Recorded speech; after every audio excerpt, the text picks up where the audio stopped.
Hey, what's going on, people? This is James from My Take on Reality.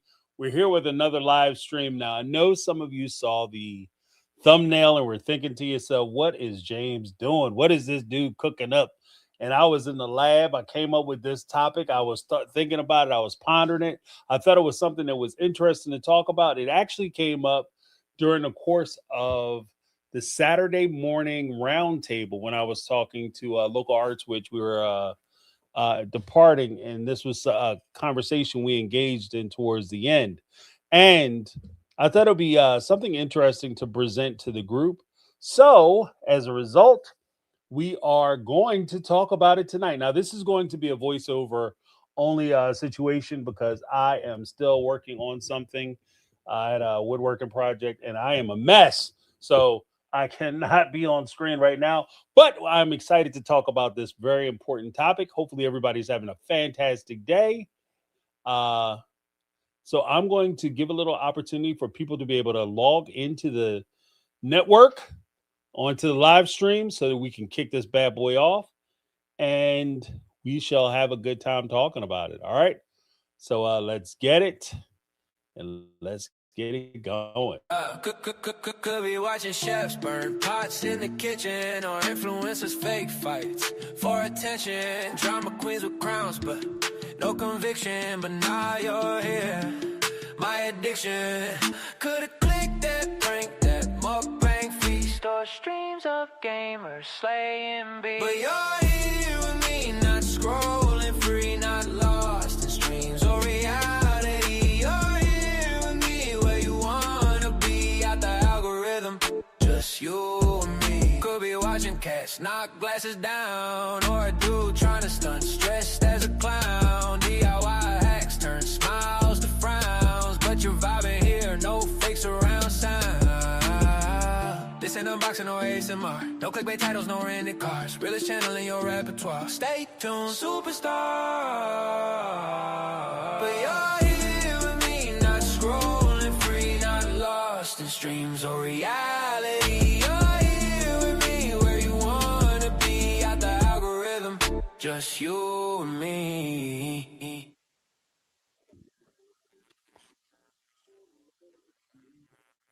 All right, we are still waiting for some folks to log in. We're going to go ahead and hit the second song.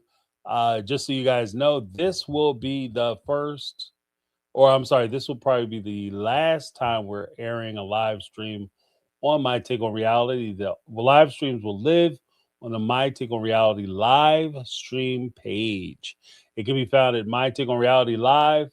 Hopefully you guys enjoy it. Let's listen to another song, and then we are going to let the room roll in. As people come in, we're just gonna I'm gonna start, and then we'll just catch up with folks. All right.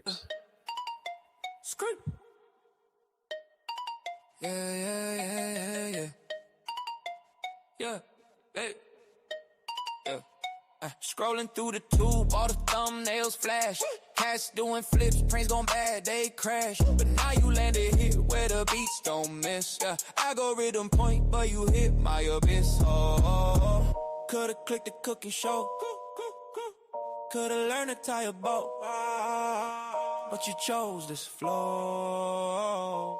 So let's go, yeah. You could be watching any YouTube channel, but you're here with me, grab the remote, dismantle. Lost in the pixels, but the vibe too ample. You could've clicked away, now you're stuck in my scandal. ASMR whispers, mukbang feast, unbox therapy or conspiracy priest. But now you're in the trap, this rap's your feast.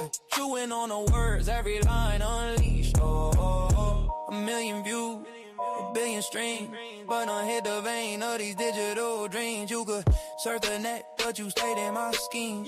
Caught up in my rhythm, my beat supreme. Could be watching any YouTube channel, but you're here with me, grab the remote, dismantle. Lost in the pixels, but the vibe too ample. You could've clicked away, now you're stuck in my scandal.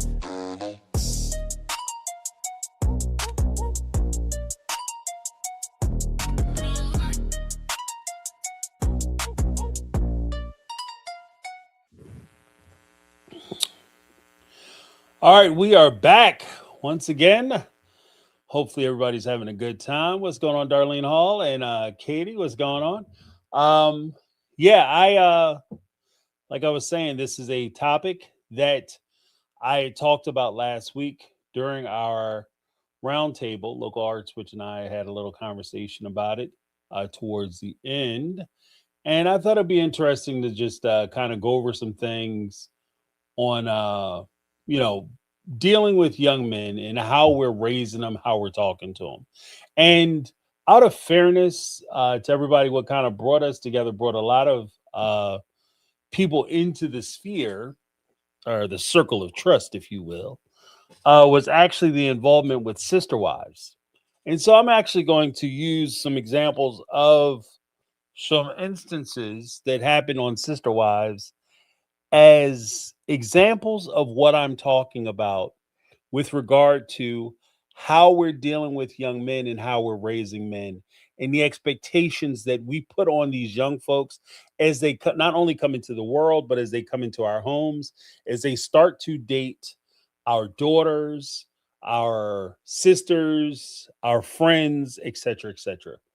Uh, you know, it reminds me of the old James Brown song. It's a man's world, but it would be nothing without a woman or a girl. So I mean, it's we're kind of taught early the importance of men and how the world revolves around men and how we drive the world and et cetera, et cetera, et cetera. And a lot of the frailties and softness and luxuries of the world are usually the parlance of women, young girls.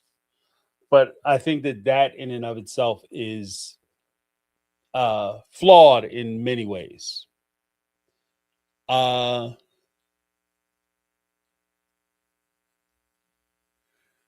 what is this?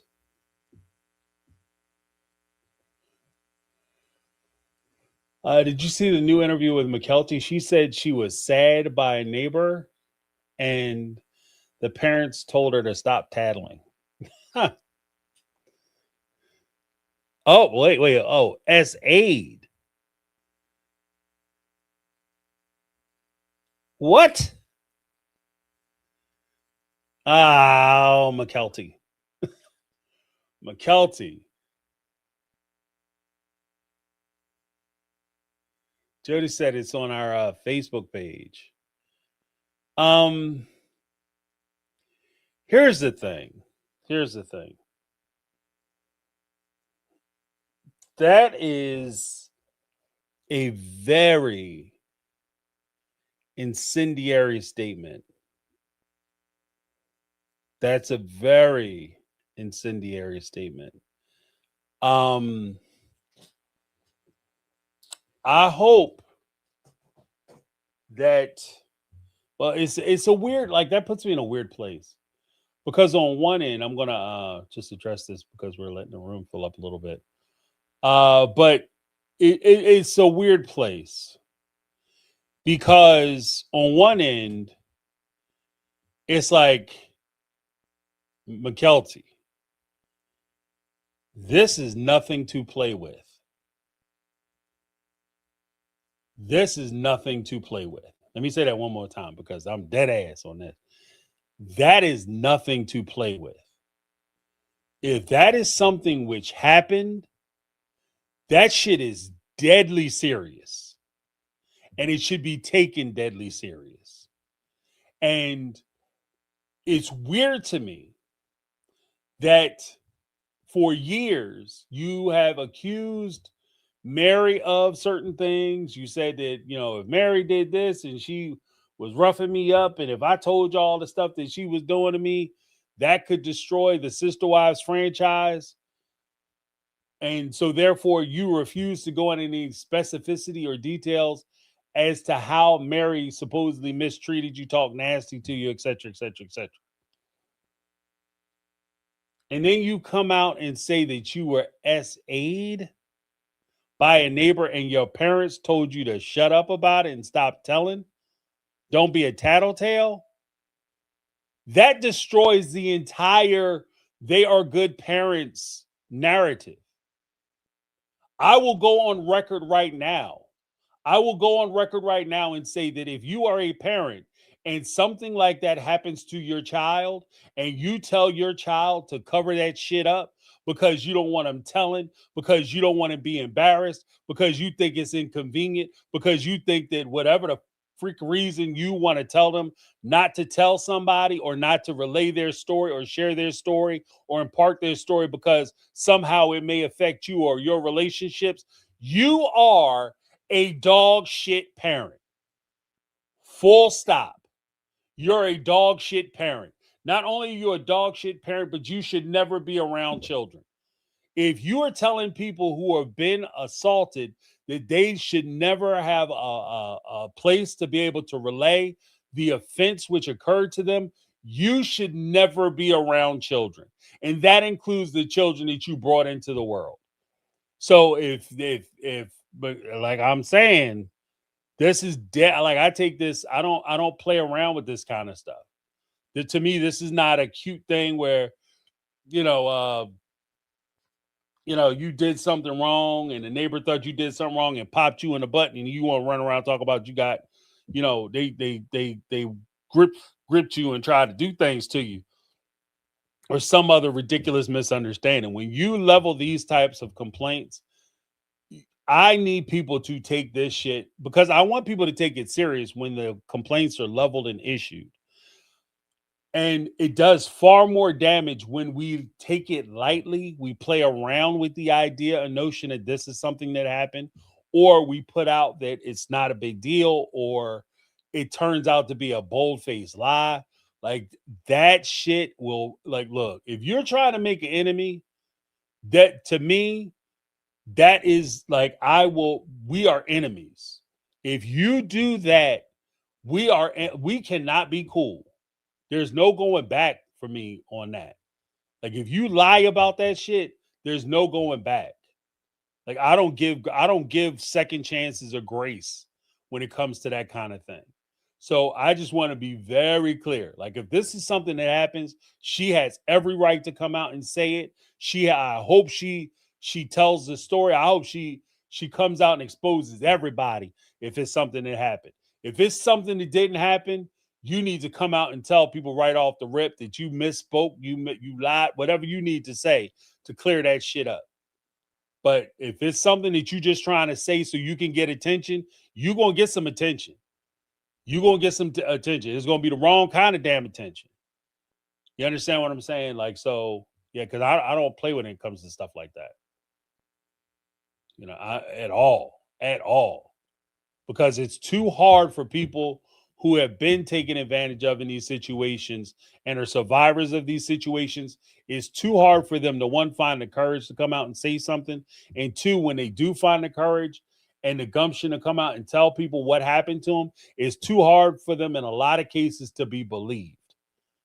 And part of the reason why it's so difficult to be believed is because you have people who come out and will tell these types of stories for clicks and likes and attention and everything else because they want somebody feeling sorry for them and they're trying to promote their bank account as opposed to expose somebody who is dangerous. Because if this is something that has happened, then that person is a danger. And that's why I say that if you're a parent who covers for this shit, you are dangerous. You're just as bad, if not worse, than the person doing it, because you are paving the road for that person to be able to jump in and do that shit. 100%. Let me see. Jody Perry Scholar with the $4.99 super cheat said, I told my mom on brother. She said, "What do you want me to do? I love you both. Nothing happened." Yeah, that's ridiculous. Like I said, if you are covering for somebody who is taking advantage of your child, you should not be around children. Full stop. Full stop. Loving me, but loving us both. You could love us both and still do the right thing. That actually tails into some of the things that I wanted to kind of talk about and discuss today with regard to raising like young men in this crazy ass world that we have. You can part of being a functioning adult is recognizing that, like, even for your parents as they're raising you, you call balls and strikes. When your kid is doing good, you tell them they're doing good. When your kid is messing up, you tell them they messing up. You don't cover for them. You don't lie for them. You don't pretend like everything they doing is good and you don't want to hurt their feelings or somehow damage their self-esteem by telling them that they're doing the wrong thing and holding them accountable. You're making them better people by holding them accountable, teaching them that there are consequences to their actions. Teaching people that there are zero consequences to their actions because they're a special little soul. That is not helping them. And to be honest with you, to in no short order, I would even go as far as to say that shit is child abuse.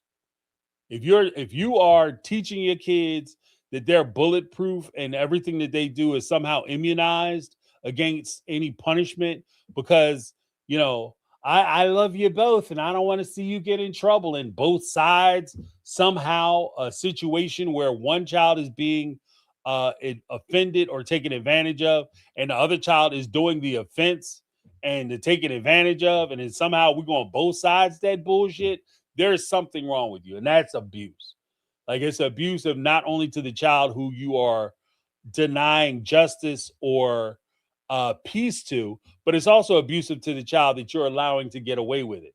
Because here's the thing: when they get away with small things, they get away with small things today, and they have expectations that they will get away with bigger things tomorrow. They get away with small shit today, and they think they're going to get away with the bigger stuff tomorrow. And that's how you have like that Mackenzie Skrilla and all these individuals out now who are doing these things, these horrible things, and then they don't understand why they're getting punished or why these bad things are happening to them because of something that they did. And the world needs to understand why they did what they did when they did it. Like, we just got, like, again, these are like the building blocks, not only of young men, but these are the building blocks of good human beings. In order for you to exist in a society, you have to be able to teach societal rules, which includes not being a damn deviant. But thank you so much, Jody Periscala. Something.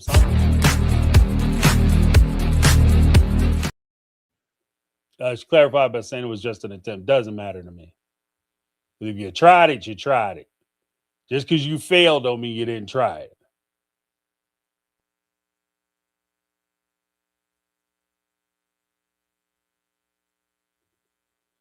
She was punished due to the family's strict no tattle-telling policy, something she credits her dad's fourth wife, Robin, for dismantling.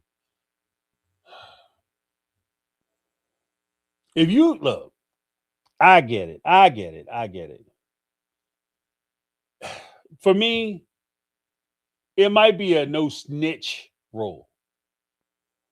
It might be a no snitching rule.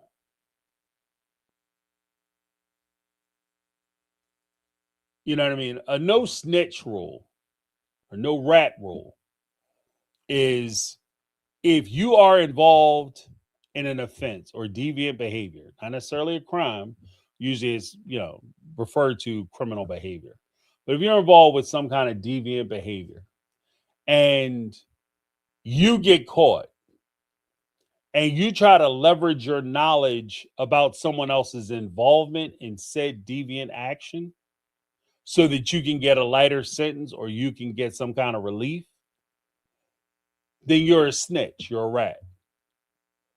If you are witness to somebody doing the wrong thing and you report said wrong thing, activity, or action to the proper authorities, you are not a snitch. You're not a tattletale. You are a good citizen, because that's what good citizens do. You're a good citizen. Okay? You're part of a society. That's what they need in society. They need you to tell. If somebody is gripping people up, that's not a secret. Like, we don't keep secrets. Like, you might as well just hand your kid over. That's James rule number one. Especially as I was raising my kids, that was rule number one. We don't have secrets. And you damn sure, as my child, you don't have secrets with other adults. Yeah, no tattletailing. I want to know everything. You go over somebody's house and they touch you, they talk to you wrong, they say the wrong shit. You come back and tell me. You tell me. And you let them know. I want it to be known by everybody that we are going to have a conversation. You know how much trouble you can sidestep with that one move? Because part of the process, part of the grooming process is entirely built around the idea or concept that they don't want to get caught. They don't want to get caught. It's not it ain't rocket science. And the best way for them not to get caught is for them to teach your child how to keep a damn secret. They want to know that if I do something or we hold a secret between the two of us.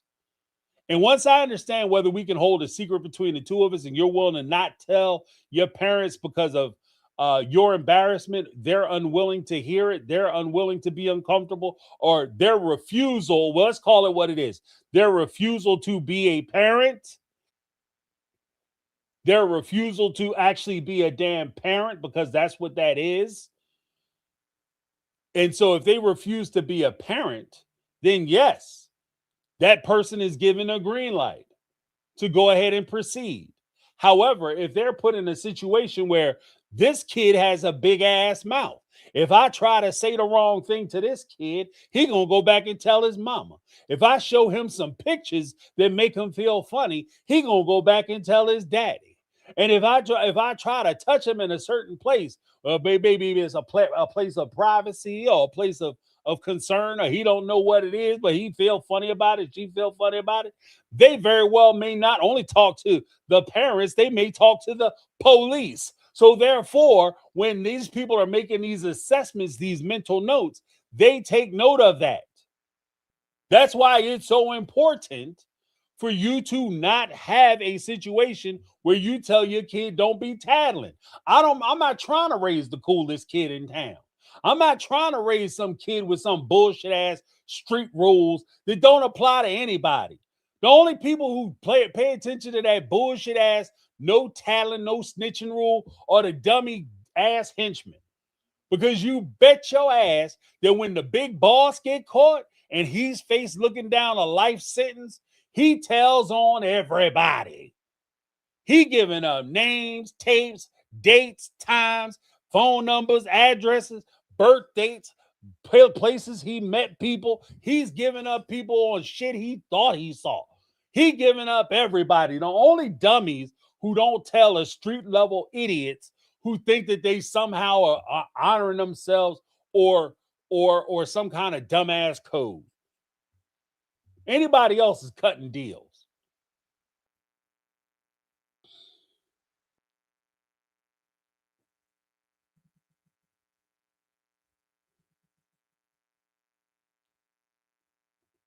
You know, what is this? If it happened at all, that makes Christine drawing on her chest even worse, blaming the way she dressed.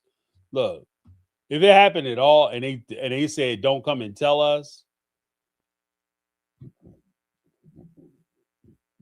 if they look, if they look, if this shit is true, the whole like I'm a good parent. Like I said, you can't, in my opinion, you can't. If somebody is doing that to your child, you know about it, and you tell them don't be snitching, and you chastise your child because they told you. You are a shit parent. I don't give a fuck how. Pardon my friend. I don't care how much you buy them. I don't care how much you spend on them. I don't care how much time you spend with them. I don't care if you do homeschooling and you dote on them every other day. If you let somebody do that shit to your child, then you have no place as a parent. Full stop. Full damn stop. I take this shit deadly serious. I take that deadly serious.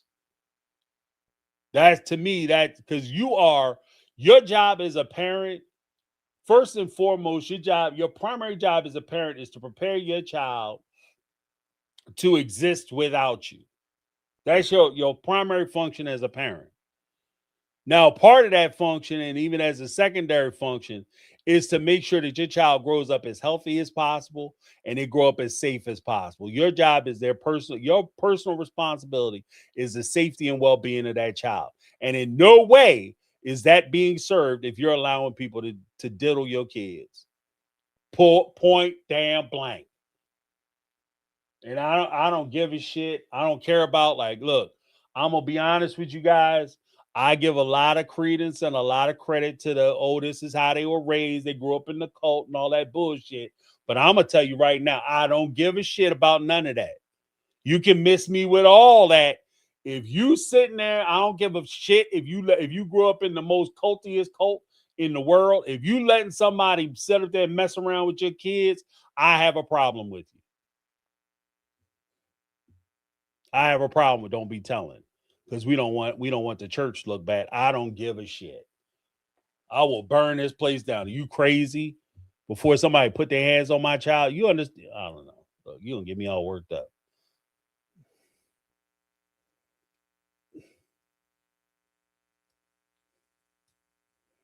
There's this Katie said, I take it deadly serious too.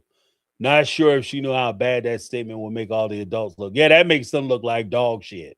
I'm not even gonna mix words. I'm not mincing words.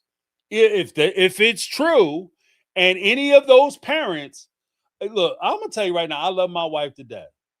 But if it ever got back to me that somebody did something to one of my kids, she knew about it, and she told them some bullshit about we don't be tattletelling, that relationship is over. It'll break my heart. I'll cry every day, but fuck that. I cannot do that. I cannot do that. I cannot stand by and just, oh yeah, I mean, I don't want to be getting people in trouble and stuff. You know what I mean? Yeah, people look at our religion like a certain way, and I don't want people to feel bad about our religion. So no. Nope. I don't care. I do not care. Because that to me, like I said, it's hard enough for kids to come forward. And kids, adults, and people. It's hard enough for people to come forward and say that this happened to them to start, because there's embarrassment factors, there's inconvenience factors, there's a lot of things that go into them making a decision to be able to even share that, find the courage to share that with you. And for you to shoot them down and tell them even for it to enter into your mouth, don't tell me, because that's tattling. Look, I'm just saying, like, I can't, guys. I derailed my whole shit. I was gonna talk about some other stuff, but I'm telling you, this is like, I ain't gonna low key. I can't even low key. This shit got me pissed off now. I'm a little pissed off because I can't even tell you, like, because if it's a lie, if it's just something you throwing out there because you want clicks, attention, and advantage, and you trying to put some coins in the queue, I have a problem with that, because, like I said, it's hard enough for people who this has happened to and are survivors, for them to be taken serious when they come out. Because at the end of the day, when people argue against the things that they say and the accusations that they make, they oftentimes cite people who come out and tell false stories and the damage those false stories do. And that's all people want to focus on. So I have zero patience for people who fabricate these kinds of stories, especially if you're putting it on somebody. Look, I don't even like the idea of parents doing it for attention or advantage in court. They're going for custody or whatever, and they lie and say, oh, so-and-so was touching the child when they were over at grandmom or grandpop's house, or mom or dad's house, whatever the case may be, and they're doing it for advantage in custody court. I don't like that either, because it's too easy for that to define that child. Even though they don't remember it, it becomes part of their identity and who they are. There's a lot of things that goes into this, especially when it's not true. And if it is true, again, if an adult tells a child who has been SA'd that they should not tell anybody about that experience, because that would be considered tattling. It would be inconvenient. It could embarrass them. It could embarrass the family. People look at them funny. You have zero rights around any child. You shouldn't be around anybody's kids.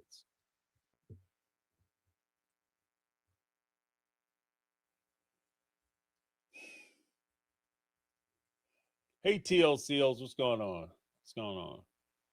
I just can't. Like, I'm just telling you. I look. I'm gonna table this for now because I'm gonna keep my powder dry because I haven't seen an interview. Apparently, it's on what is it? It's on the Facebook page, so I'll check it out after the show. But I'm telling you, if this is what they're doing, and especially from somebody who came out and said, like I said about Mary, like, oh, Mary was jacking us up when we were kids, and I didn't want to say nothing because it'll ruin the show. And you gonna come out with this? This is like you getting yelled at because singled out and yelled at and sent to your room because you was messing around at a dinner table by Mary, and you felt a certain kind of way about it, and then dropping this bombshell and kind of glossing over and Tahi that shit. Look, this is like you turning the stove on and getting yelled at versus you burning the house down. Like you what are we doing? I'm just saying I'm going to keep my powder dry because I don't want to judge McKelty too harshly because if it's true, I don't want to be that person who's like coming down on her, yelling at her. But at the same time, McKelty, I hope see, that's a weird place. I don't hope it's true, but I hope this is something you're not lying about. I hope this is something you're not fabricating. I hope this isn't just something you throwing out there. This is not one of the things you just want to throw out.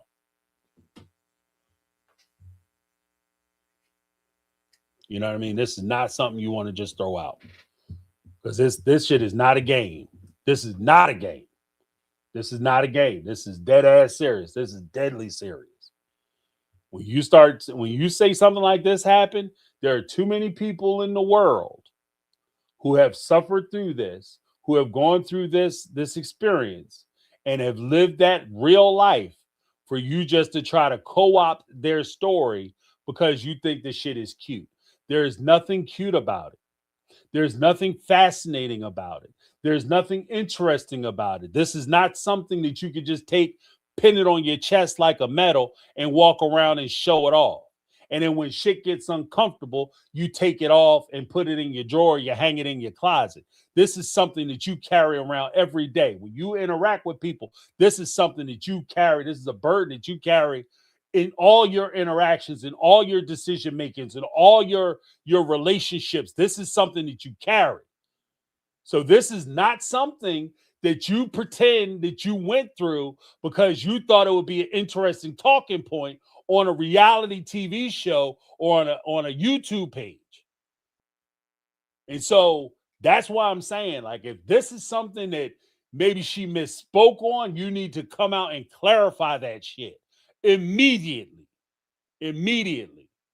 Because if this is something that is real and you are serious, then I'm telling you right now, like I'm already kind of on the fence with the Browns as far as like my coverage on the show. But if I find out this, I don't think I can cover them. I don't know. I can't consciously put money in their pocket knowing full well that this is how they take, this type of offense. Oh, I don't want you to embarrass the neighbor. Fuck the neighbor. Okay? Because like I said, I would completely end up, like I've said this shit, and I don't take this shit lightly. And when I say this, I don't think people understand how deadly serious I am and how much this means to me. If I ever found out that my wife had did some shit like this, that would terminate our relationship. And I've never said that about anything. that would kill my ability to be in a relationship with. Now, that's somebody whom I've spent many years with. We've had a family, we built a life together. And if I would cut her ass off for something like this, I damn sure would cut the Brown family off. Please don't get that shit twisted. I don't know. I gotta calm down.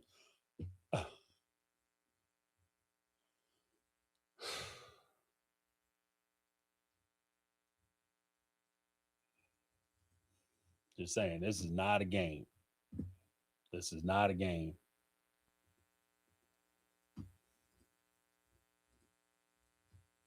This is not a game. Because it's just, I don't know. And whether you've gone through it or not yourself, if you've ever talked to people and seen how much this type of shit has affected them and the toll that it takes on them in their lives and their relationships, how much they have to put themselves back together and how much it takes, how much courage it takes for you to be able to live and exist in that world every day and then put yourself back together from that experience. This is not a small thing. It's not a small thing. I'm just saying. Oh, is this Jody Perry Scholar with the $4.99 super chat? Look up Jacob's Law Dad didn't tell mom until he tried to exit life.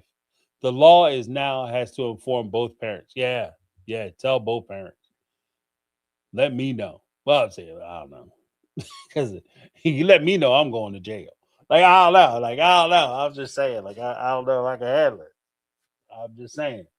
I like to think that I will be able to, because you got to think about your kids. And I've always said that, like, it's one of them things that you want to do, but is that helping your child get through what they need to get through? Is it assisting them? But shit, I don't know. I'm telling you, I'll be struggling, man. I'll be struggling. I don't know. You just can't catch me on the wrong day.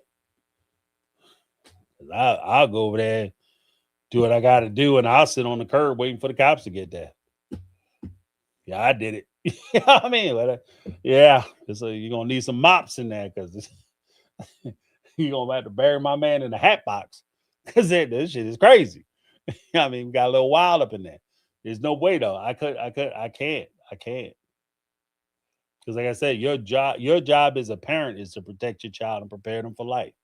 And I don't see how you allowing that to happen and then telling your kid, don't tell nobody when it happens, how you're doing either of those things. Oh, so when shit happened to you later in life, don't tell nobody because they'll be inconvenient. I don't know. But thank you so much, Jody Perry Scholar. Let me hit you a little something.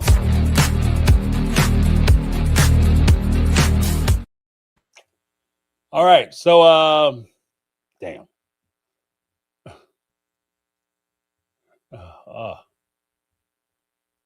Yeah, I'm just yeah. I can't. I want to let's go to the original thing, because if I stay on this, Megatron. Apparently McKelty came out. Just give you a quick update for people who might have just tuned in. On our Facebook page, there's an interview where McKelty was doing an interview with a YouTuber, and she dropped it when she was a kid. She was essayed by a neighbor, or there was an attempt or whatever. I'm not sure the details. And apparently she went back and told her parents, and she got in trouble for tattletelling. So, yeah, I can't.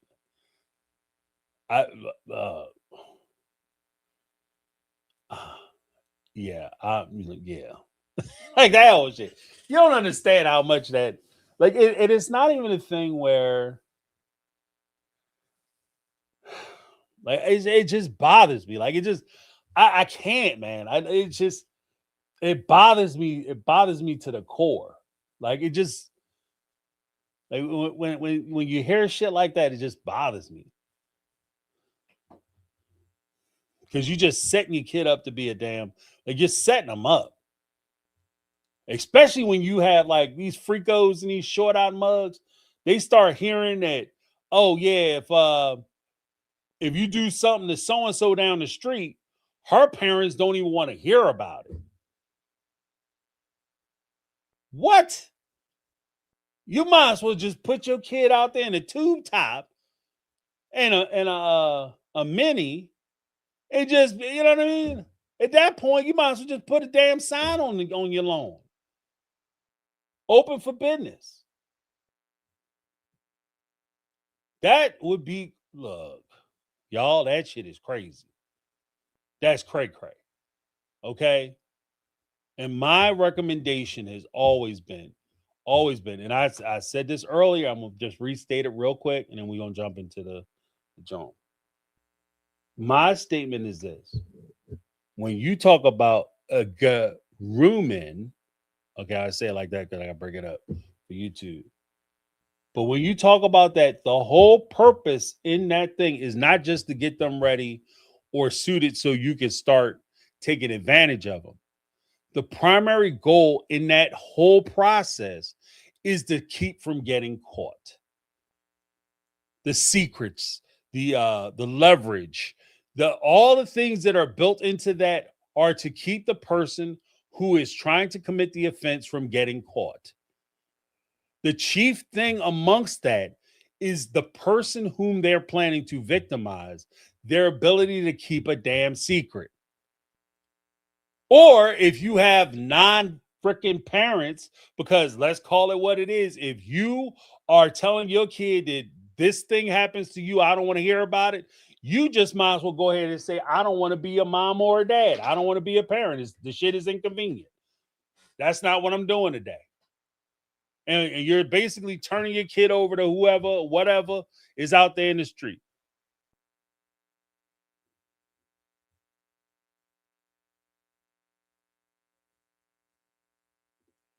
And that's where I was, Megatron. I wonder if she is serious or attention seeking. So sad. This really breaks my heart. If that happened to her for real, and shame on the adults around her for not protecting her. But I'm not surprised. Shake my head. And again, look, I am taking a position like I'm just gonna hardline this shit. If it's something that she misspoke, I'm trying to give her the way out. If you misspoke, you said the wrong shit, then just come out and say, I said the wrong thing. Oh, you guys got it wrong like they normally do. Y'all just read the wrong thing. Nah. Even though I said it, y'all misinterpreted it. Right? Whatever the fuck you gonna say, come out and say that. But if on one hand this happened, I don't know if I can support the Brown family anymore. I'm just gonna put it out there. Like for an adult to tell a child that this terrible thing has happened to you and basically tell them to shut up about it, I can't fuck with you. I can't. I'm not gonna prop your show up. I'm not gonna talk about I'm not gonna sit here and talk about, oh, did you see what Cody said to Robin? Oh yeah, Cody was dissing Christine. Oh, Christine and damn, I forgot his name that quick. And her husband said some slick shit about Cody and Robin. I'm not doing that. And y'all sit up here letting people if you look, and I'm gonna be an asshole here. I'm about to be an asshole, y'all.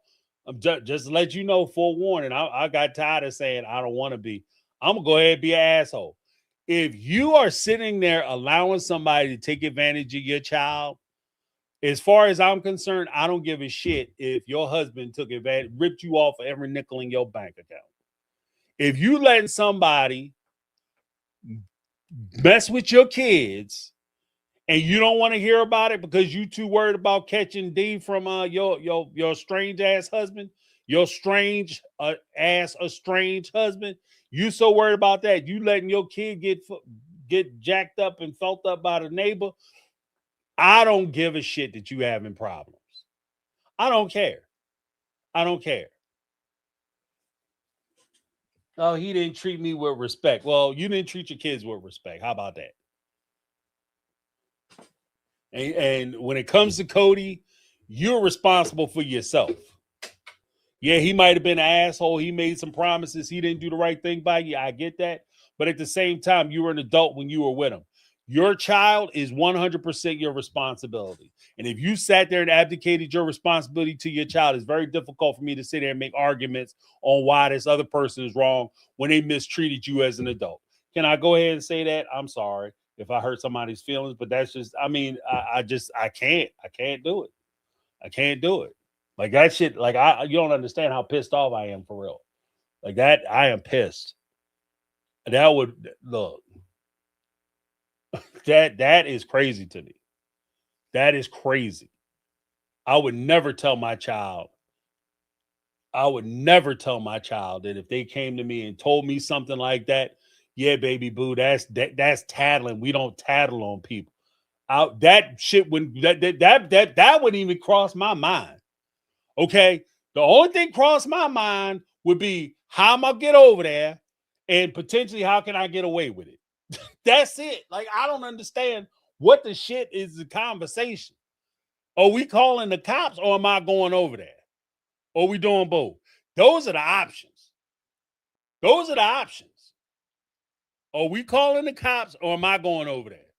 Or are we going to do some kind of mix of the both? Like we racing like we call the cops. I'm going to start over there and whoever get there first, get them. Is that the game we playing? Because there's no way I'm going to sit up there and be like, oh, okay, yeah, well, we don't tattle on people. That is not tattletale. In no shape or form is that tattletale. Look, guys, I'm gonna have to do my other video. We're gonna reschedule the live for that. I'll redo that maybe tomorrow or whatever. Maybe I'll do it on Thursday because I can't. Look. This shit got me. I'm on fire. Like I could feel that heat on my neck. Like you don't understand. You don't understand. You don't understand. Because I wish a mother would look.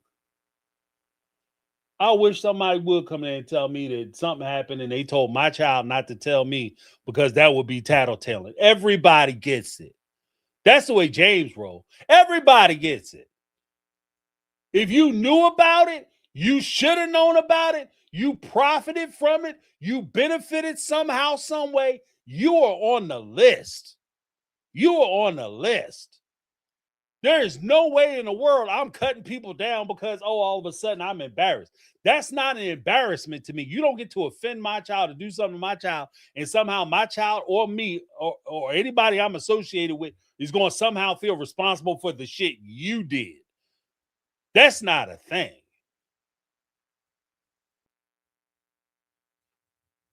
That's not a thing. And like I said, I don't want to wish this shit on nobody.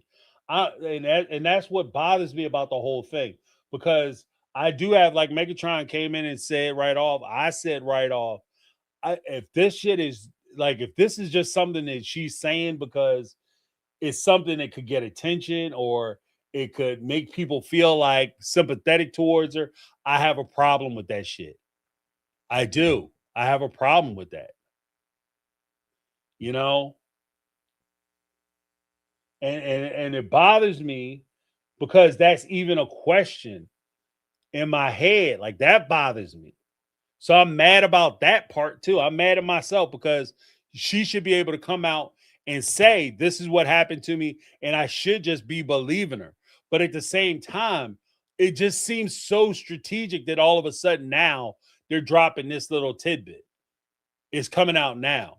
But okay, fine. If I believe you, then I have to look at these other adults. I have to look at these adults. All five, well, technically, depending on how old McKelty was, all four of them. The OG 3 plus Cody.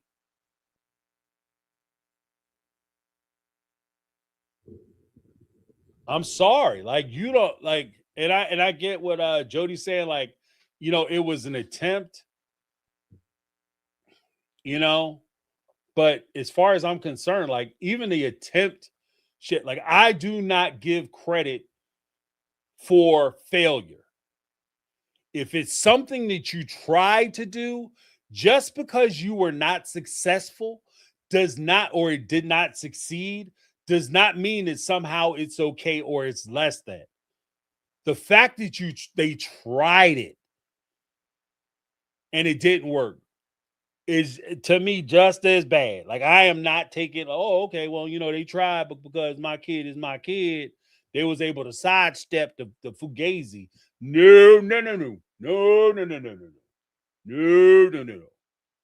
And like I said, if I full bore believe what she's saying, like if I believe what McKelty is saying on his face, then I can't mess with the Browns no more.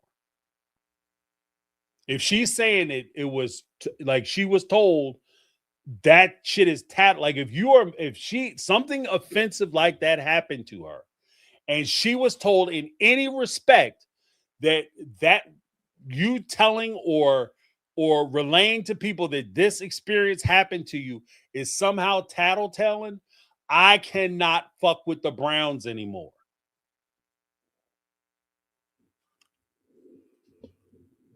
I cannot mess with them no more. I would be done with them. I would be done with them. Because to me, like I can put up with a lot of shit. I can understand a lot of stuff. I can pardon a lot of stuff. I can overlook a lot of stuff. Or why did they stay so long? I can rationalize why people stay in relationships long. I can rationalize how you grew up in a certain area, certain belief system, certain religion, certain culture, certain community, why you may react or respond the way you do. The one thing that I draw the line in the sand with is the abuse, manipulation, and taking advantage of children. I am not going to pardon that. I'm not going to look the other way. I'm not going to make excuses. I'm not going to sit here and in their religion and their faith, they get married at 14. I don't give a shit.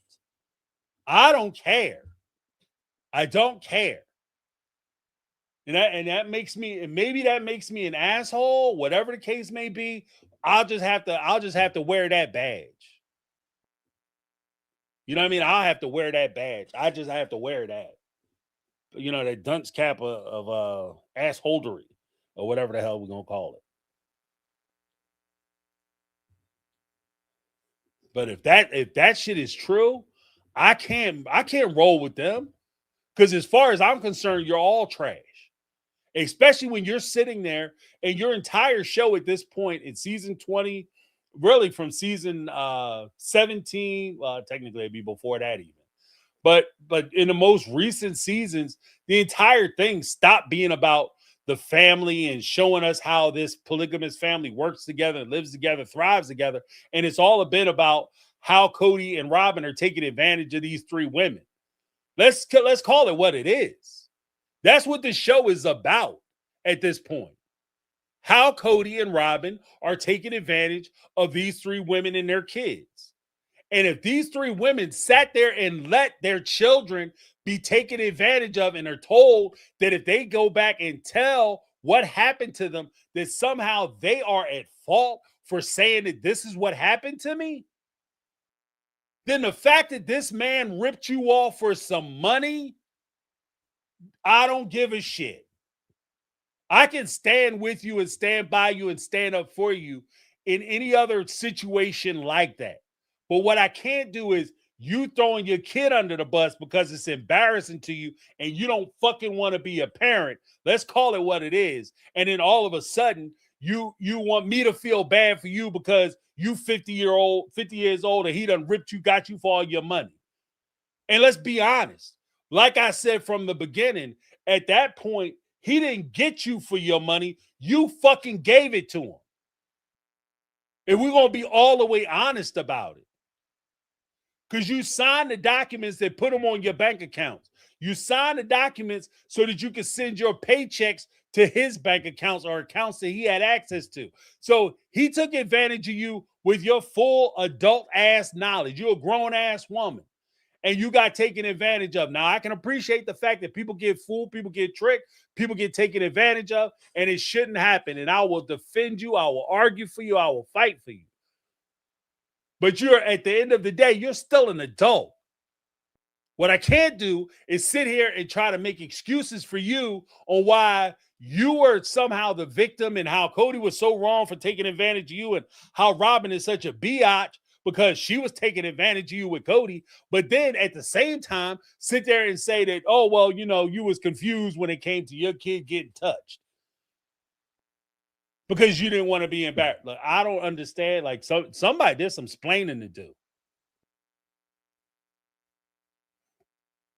There is some splaining to do. There's some splaining. Like, somebody will have to do some explaining. Why you would say that, under what context you would say that, and make that shit make sense. Because where I'm sitting, I don't see a world or a group of facts where that makes sense to me. And again, I'm recognizing the fact that I sound like an asshole right now. I do. I recognize that. I get it. James, you off the hook. You know what I mean? You let your emotions speak, whatever the case may be. Yeah, because to me, this is personal. I take this shit personal. I take this personal.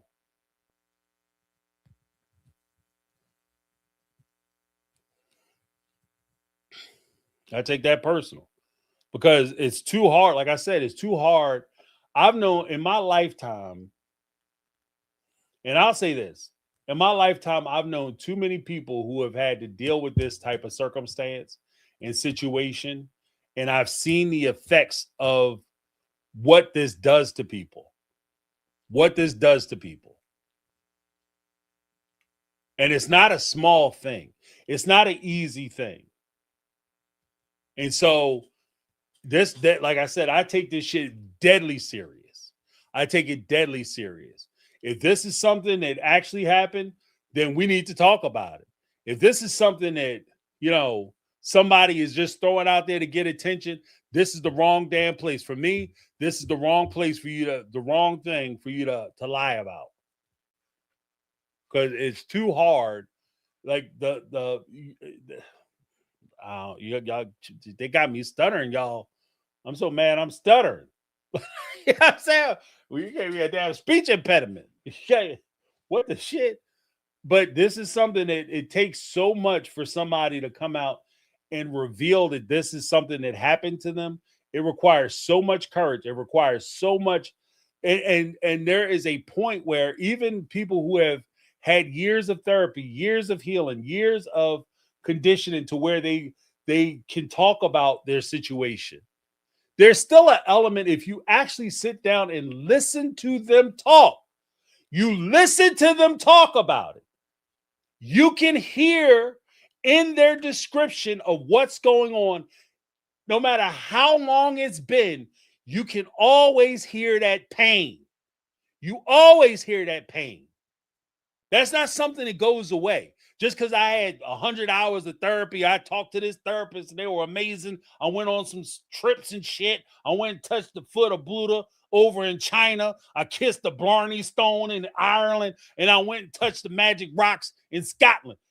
You are still walking around with that pain. And every time you think about it, every time you engage in certain relationships, there's always going to be something that reminds you of that situation. You could go years and years and years and not think about it, but then you encounter one person, one situation, and you're thinking about it again, and you're reliving that again, because that's what they have to deal with.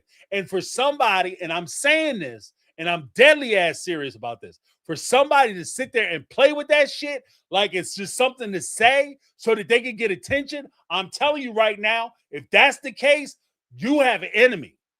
You have an enemy in me right now. Because I don't play with that shit, because it requires too much of people who survived that situation to endure having to explain what happened to them and try to feel like they got to justify what they did, what they didn't do, how it happened, who did it, why it happened, where it happened, and everything else, and deal with the social stigma of being that person. For you to try to co-opt that experience for clicks and views, for dollars and cents, coins and nickels, That I'm telling you, if I find out that that shit is a lie, I am not just going. I'm not going to just be angry. I'm not going to be quietly upset. I'm telling you, I will run a fucking campaign on your ass because I take this shit deadly serious. And if it's something that happened, this is something that you don't keep quiet. This is something you don't keep to yourself. Even if it is an attempt, especially if it's an attempt. Because you know who attempts shit like this? People who do it long term. I've never heard of people who have this type of predilection. I got to be very careful about how I say this. People who have this type of predilection, they do not do one-offs. This ain't a one-time hit it and quit it situation. They build themselves up. They learn, they develop, they grow, they evolve. They add to their counts.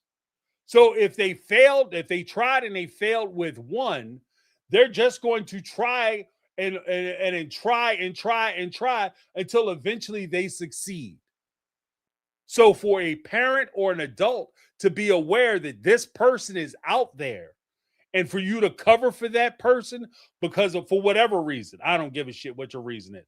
For whatever reason you do it, you are putting people in the line of fire. You're putting other children in the line of fire. You are part of the reason why they will have additional victims. And I know you're not supposed to say that. That's not politically correct. We're supposed to pretend like these people just operate in a vacuum of some sort. But that's not what it is, in my opinion. If you knew about it and you didn't say shit about it, you're just as culpable as they are. And your ass could get it too. If you knew about it and you didn't say shit about it, like if I was sitting in somebody's house and something happened to one of my kids and I was sitting there talking to one of these clown ass folks and they told me, oh yeah, we knew about it. They tried it with my daughter, tat, tat, tat. But I told her, don't be tattletaling. Oh, I'm cleaning that whole damn place out. I'm cleaning that whole place out. Especially with the reality that I'm going to call the cops and the cops going to tell me there ain't nothing they can do about it. Well, I mean, technically they're victims too. Okay, well, guess what? You can come, you bring some tape and some damn chalk because y'all going to be outlining some folks up in here. That is crazy to me. That is so crazy to like. You don't understand how pissed off I am right now. But that is so crazy. I'm so mad. Like I'm so mad. I can't even believe it. I'm spitting mad at this point. I can feel it. I can feel the anger. Like my blood pressure is probably crazy as shit. I need to get one of them blood pressure machines. They would tell me to sit my ass down somewhere. Do not drink coffee because your heart will explode, James. Are you crazy? You don't be tattling. Oh, you can't be tattletaling. Especially you gonna hit me with some like I had an adult experience. That's a complete adult experience. And you gonna hit me with some old kitty shit? Don't be tattletaling. Lie, pants on fire. What do you say? Sticks and stones break bones. Well, give me some sticks and stones. Okay? This is crazy.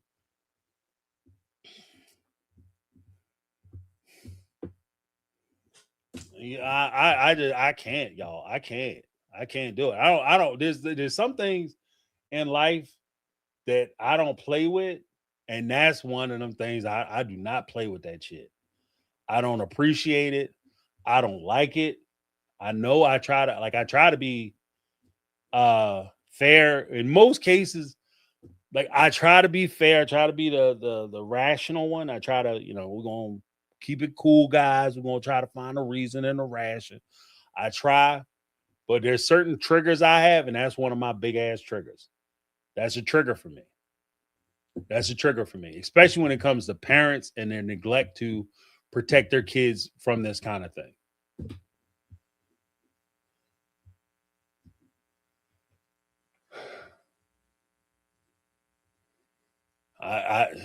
You ever had one of them? Like I can feel it. Like I have a stress headache. I think coming.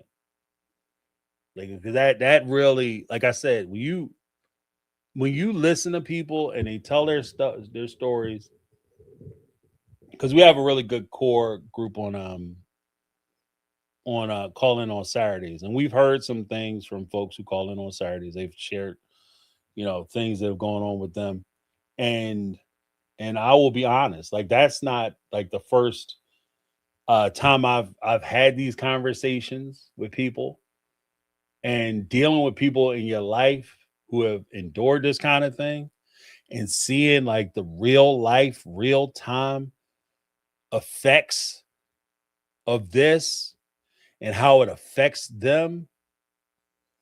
Like the idea that this should happen and you have an adult looking at their child, especially, guys, I can't. I'm so mad right now. Like you have adults, especially when you talk about like some of the references I was going to make in my presentation that I'll be doing at a different time, because I want to be able to give that its fair share, like a fair shot. But uh you take into account all the like parenting guidelines, and oh, it's all about my kids, and I stay for the kids, and I would have left Cody's ass years ago if it wasn't for the kids. And oh, when boys and people come over to the house, I'm explaining to them that they got to respect my kids and all that shit. And then we got to protect their virtue, and you letting people do this shit, and you telling your kids to keep their mouth closed, man, I can't. I can't. I can't. And I try to, I don't think violence is the answer. I just look, man, I can't. I cannot do it. I can't do it. I can't.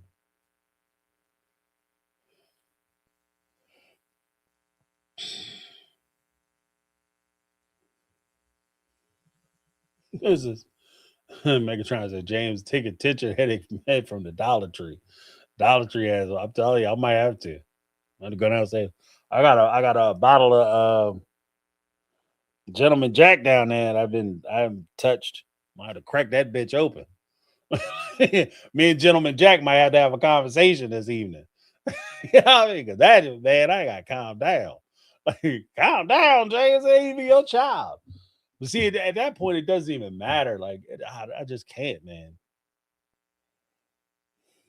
Like, it's just disgusting to me. Like, that's disgusting. Especially depending on how it was said. Like, I didn't even see the shit. I'm going to have to watch it. But if it was said like real casual, like, oh, yeah, by the way, blah, blah, blah, blah, blah, that's not a casual thing to me. Make it try to say, I just took two because my precious skyrocket rocket sin is just now. Yeah. My pressure is high as fuck. I can feel it. I can feel it. My pressure is high as hell. Like I got a heartbeat behind my eye. My right eye is beating like a mug.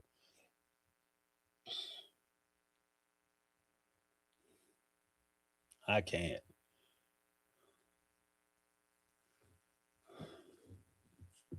I can't. I can't. Like, and the sad part is maybe McKelty, this is McKelty's way of burning the show down because they wouldn't put her on it. Because like I said, it's just weird. It's just weird to me that like you wouldn't tell, you insinuated that Mary was jacking you up or yelling at you or talking to you rough, and you didn't want to say what she was saying to you because you didn't want to ruin the show, and you dropped this gem, and this is definitely going to ruin the show.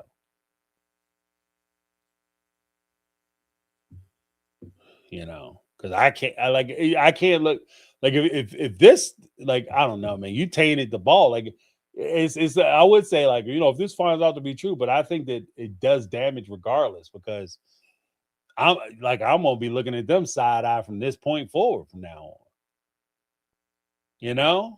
Like this straight side eye shit. Like, especially when they sit there complaining about Cody. Like, oh, Cody, he's sitting there and he's in love with Robin. Who gives a shit? Spent so much time chasing after this man, shriveled up wing ding, that you ain't even worried about who trying to slide one to your kids.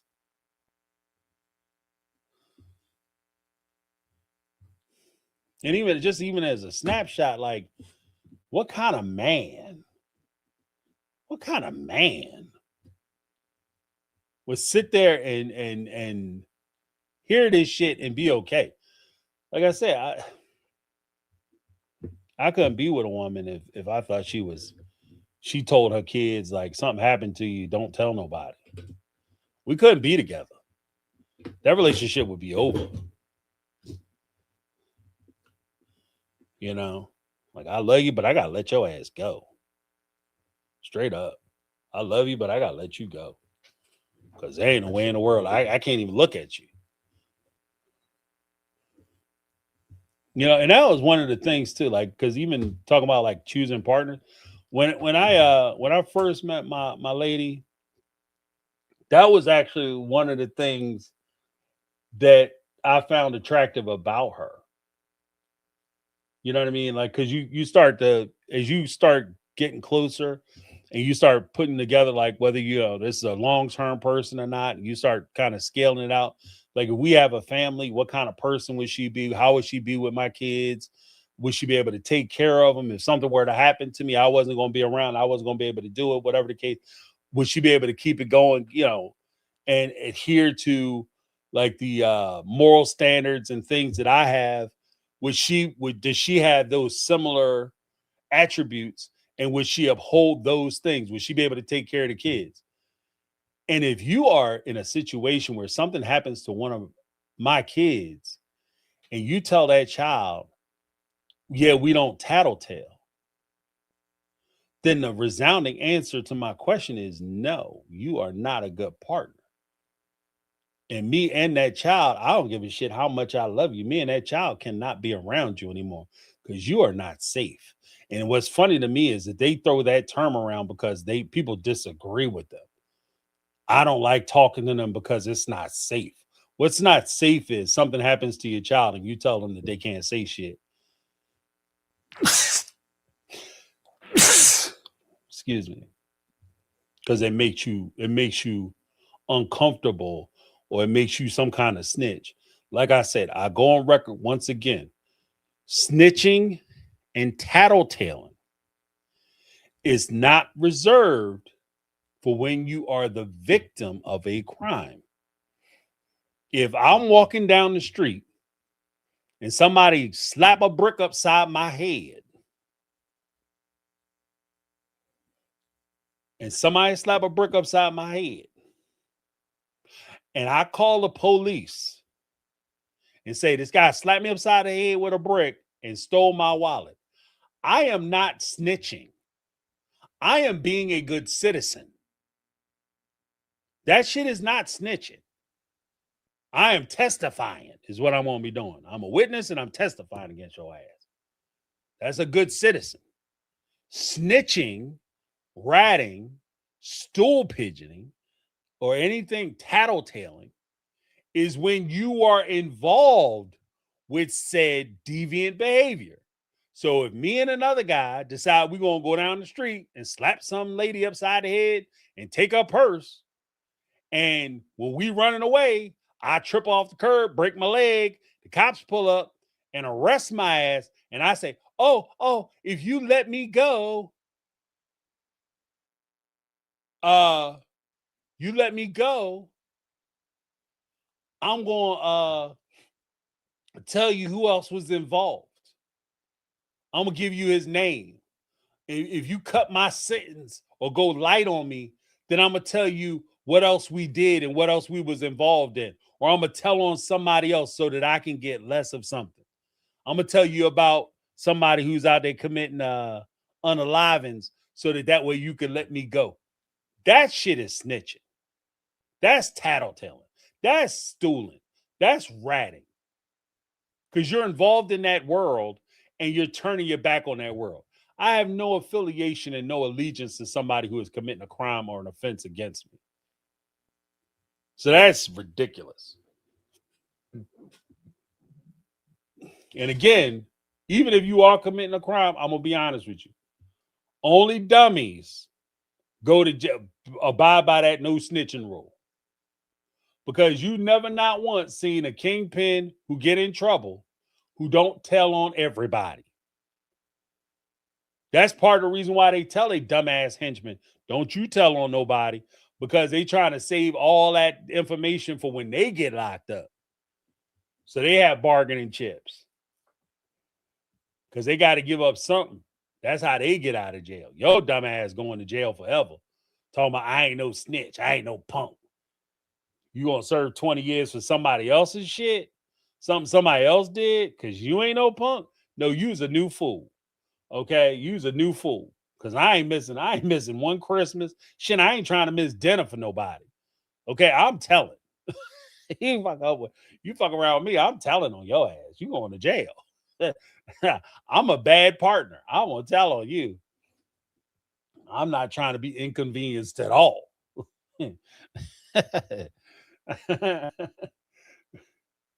These people, shit. That is not snitching. That is not snitching. And these are just rules that, like, this is just basic rules to the game. Like, people don't understand how the game works. Like, that's rules to the game. Like, if you're not part of the crime, that shit ain't snitching. That's telling. I'm gonna tell the police. I'm gonna report this crime to the cops.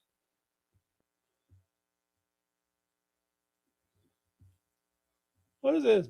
Yep, I have a cousin that's doing life for not snitching. Yeah, life done froze for their ass. That's another thing. Because you in there talking about you not snitching, protecting somebody else. Let me ask you this: on the same people who you not snitching, Megatron, I'm gonna drop the call in. You can call in. Give folks a little time to call in, but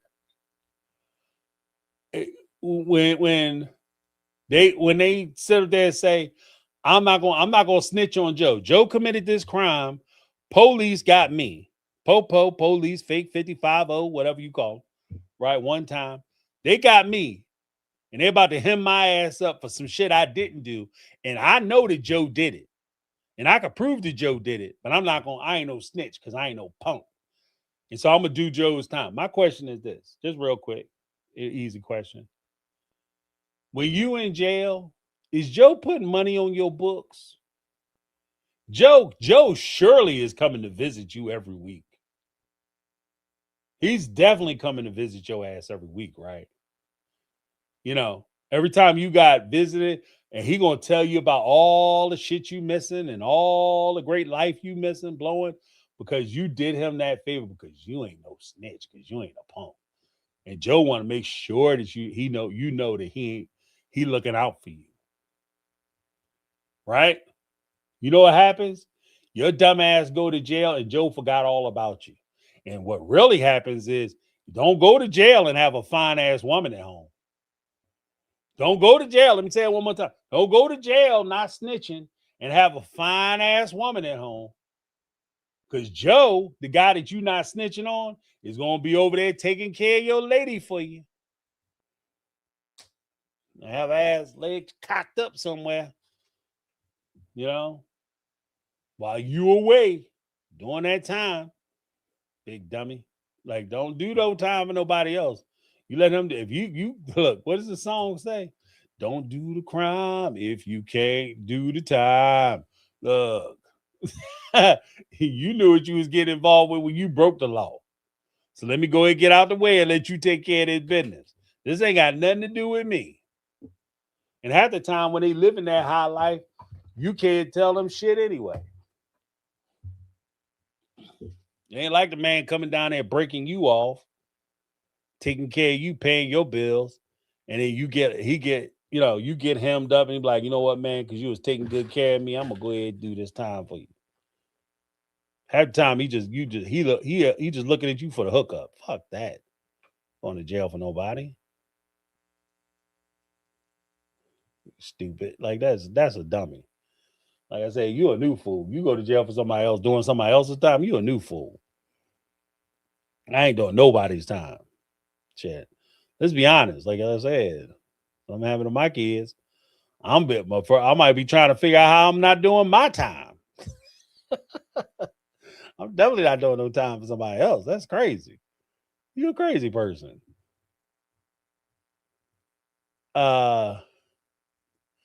This is Brittany, not Brittany. You're saying this BS came from Little Miss. I don't know, men could be such bastards, Christine. No, it was McKelty, supposedly. I guess maybe she's the one that, told her, like, don't be tattling. But even that, when Christine said that, I had to hard roll my eyes. You know what I mean? Like, we pretend like she didn't know. But if you grew up in that church, you knew all about that child bride stuff. You knew that men not only could be bastards, like they could be effing bastards. So yeah, I don't buy that either. Oh, I'm so innocent. I had no idea because everybody around me is such a wonderful man. Like your mom left your dad. Your mom left your dad, your aunt left her husband, and then Cody, in response to your aunt, had some slick shit to talk about. Everybody knew your husband was rough and crazy and all that other stuff. Where's the story come from? Apparently, it's on a Facebook page. I got to check it out after this. Like the details dropped while we were on live earlier, and I was just merely responding to what was said. Like I said, maybe I got it wrong. I got to listen to the whole message myself. Got to listen to the interview myself. But it puts me in a bad situation. It puts me in a bad position. Puts me in a bad position because if it's true, I can't support the Brown family if they allow this type of shit to happen to their kids. I can't do it. Right? If it's not true, then that's a whole damn problem too. Because like I said, you listen to people who talk about surviving this kind of thing. This is not a game. This is not something to play with. This is not something to emulate. This is almost like it's a terrible thing that happened to somebody and you're trying to hold it out like it's fun. There's nothing fun about surviving SA. There's nothing cute about it. The shit is a struggle. And so if you are a person who's looking at people and saying, wow, that could really get me some sympathy or attention, and that's what I want, then you know what I mean? I don't say there's a special place in hell for you, but you definitely got a reserved spot in the Hurt Locker. Because there's nothing. I like I said, I don't know. It's got me mad. Like I'm so mad I can't even think straight. Like it's one of those situations where, like I said, if you ever dealt with somebody who is dealing with it, even regardless of like how long ago it was, like I said, all it keeps reverberating in my mind is like when you talk to somebody and you can hear like even when they're retelling their stories and they're talking about it and they're revealing to you, no matter how much healing and time has been going on since the time it actually happened, to like the work that they put in to work through a lot of that pain and stuff, you can always hear the pain and almost the reliving of that experience every time they tell that story.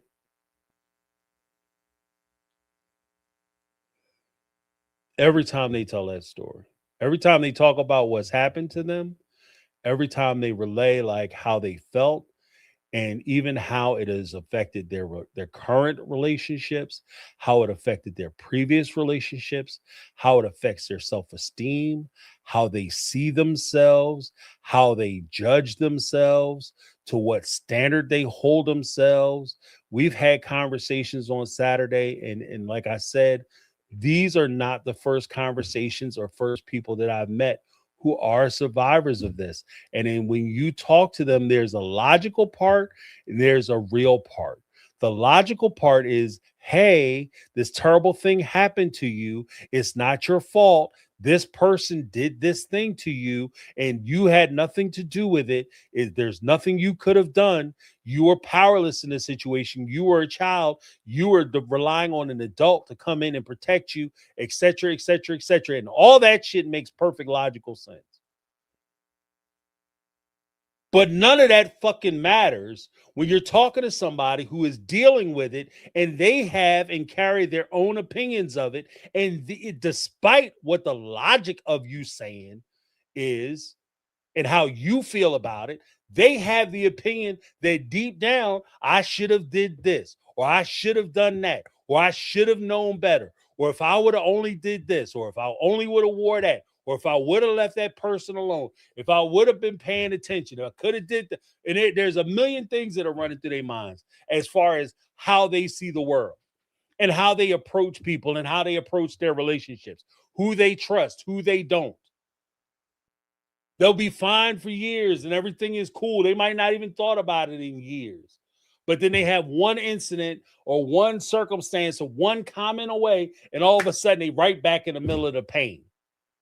And if for somebody to come in that situation, and I'm just strictly saying this in the event that this is something that's being propagated because of clicks and views and attention, for somebody to come in and try to co-opt that story for their own personal gain, I not only find that disgusting and reprehensible, but I find it detestable.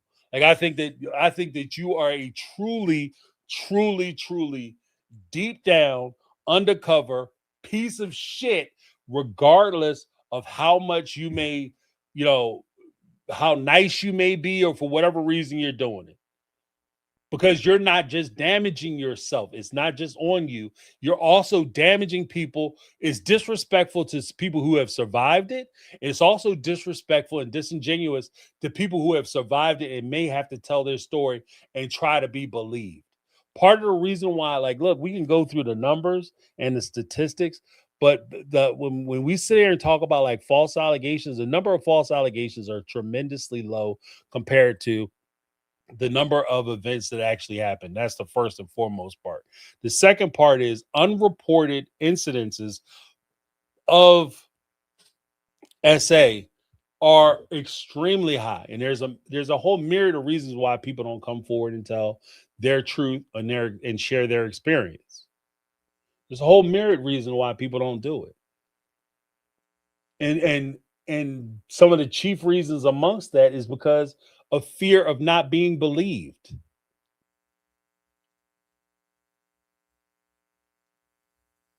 They have fear that they won't be believed. And part of that fear is that when they tell their story, you'll have people who will look back and pull out the one or two examples of when somebody was lying to justify why that person is lying. That's why I can't like, look, I'm just saying, like, if this is something that I know I'm going crazy on this, and this is way jumping the gun. This is way putting the cart before the horse, or however you want to say it, right? Because I don't have all the information. I don't. It's just my initial thoughts on it. But if this is something that is not true, they need to come out and expressly say, "You guys have it wrong. I misspoke. I was tripping. You know what I mean? I was chewing up brownies or whatever they be doing in Utah, ketamine or whatever, Special K. Whatever they be doing. We was having like a powwow with that Special K, whatever the shit they need to say that so that I can get past it. I don't know if I'm going to. I'm gonna keep it all the way a buck because, like I said, there's some things in this world I don't play with. That's one of the things I don't play with at all. I don't play with that shit.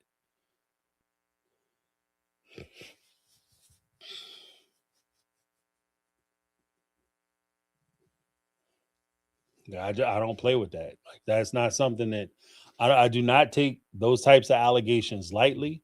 I don't take that subject matter lightly. That is not something that you just throw out there because you know it's a talking point or a conversation starter.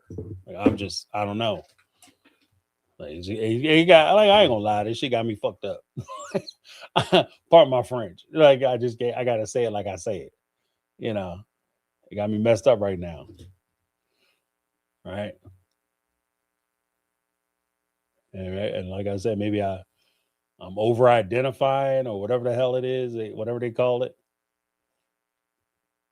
But I can't do that. I can't do that.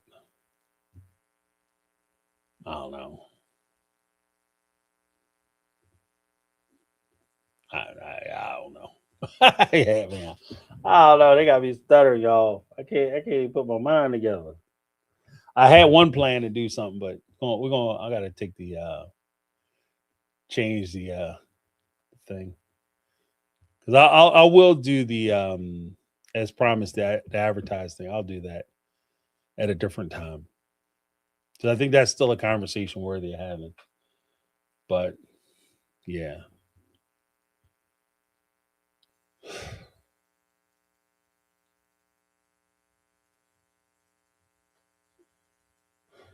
I'm gonna have to watch it. Like it went from like a stress headache to, like I said, now my stomach's all upset and all jacked up. I just like the Brown family boys. It ain't one thing; it's a motherfucking another. And most of it I can handle. Most of it I can approach from more of a logical. Sound like Janelle. I can be more logical about it. This is like this is not this is my breaking point.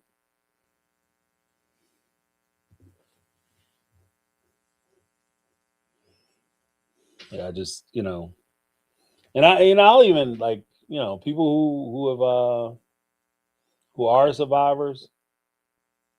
You know what's weird? It's there's a weird part too that when you go through things, right? Uh Regardless of what it is, like if you grow up in a household and there's violence or uh inappropriate behavior or whatever the case may be, or you have a friend who has some kind of physical ailment or whatever, these are experiences where people may understand the larger aspects of what you went through, but as they used to say back in the day, the devil is in the details, right? And people, I will defer to people who are more knowledgeable than me, people who have experienced things and lived through these things, survived these things, and they listen to the story and they green like that shit for me, I'll have nothing else to say. But see, the one thing is that if you've been through certain things, there's things that you understand about that thing that most people who have never lived through it or been through it just will never get. You understand what I mean? Like there's little things, little details that they know that make sense when they tell the story. They're like, yeah, blah, blah, blah. And they'll say something, and most people will miss it. But people who have been through it, they pick right up on like, okay, all right, yep, that tracks. I got you. Right? But when you have somebody who's never been through something and they try to describe it, they can describe it in the big, bold, broad faced letters and swaths of this is what it's like, et cetera, et cetera, et cetera. But they don't understand the details. They don't get the details of it. Right. And I think that when people listen to them talking and shit, and listen to if she doesn't understand the details of a thing, then it won't make sense. I guess the example I'll use is Denzel Washington when he was doing Fences. And they said, Denzel Washington, I don't understand why you picked the director that you picked to do this thing. He said, the reason I picked this director is because there's certain things, pick the African American director. He said there's certain things that this director is going to understand about being in this type of household. And he even used the example of, Martin Scorsese could have done Martin Scorsese, who directed Goodfellas and the Godfather films. He said, he could have done a film about like Nuremberg trials or the Anne Frank or whatever, and he would do a good job with it. But there's small details that he just wouldn't get right because he's not aware of them. And Steven Spielberg, fantastic director. You know, he could have done Goodfellas or, uh, the other film I mentioned, Goodfellas or Godfather or Scarface. But because he grew up the way he grew up, he could tell the larger story, but the small details he would miss. And I think that might be the thing that kind of trips you up, or could potentially trip somebody up who's not necessarily telling the truth or is trying to co-opt a story, because they'll miss the small details, or they'll think that something is fascinating or interesting or funny or whatever the case may be, that people who actually survived it would find no humor in it. Maybe they would talk about it, but they would find no humor in it. Yeah. I don't know if I'm explaining it correctly because I'm pissed off, but I know what I'm trying to say. Oh my gosh, guys. I don't know. I gotta watch this thing. I gotta watch this. I gotta watch this. 'Cause I don't know.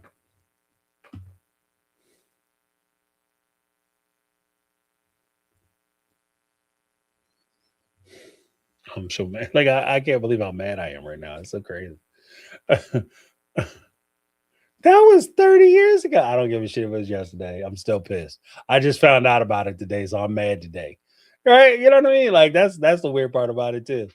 I can hear that being an excuse. It was 30 years ago. What are you mad about it now for? Because I just found out about it today. It's like and I even use the example. Like I'm not shy about the shit. If something were to happen to my kids, 15 years ago, and I just found out about it today, I'm mad today.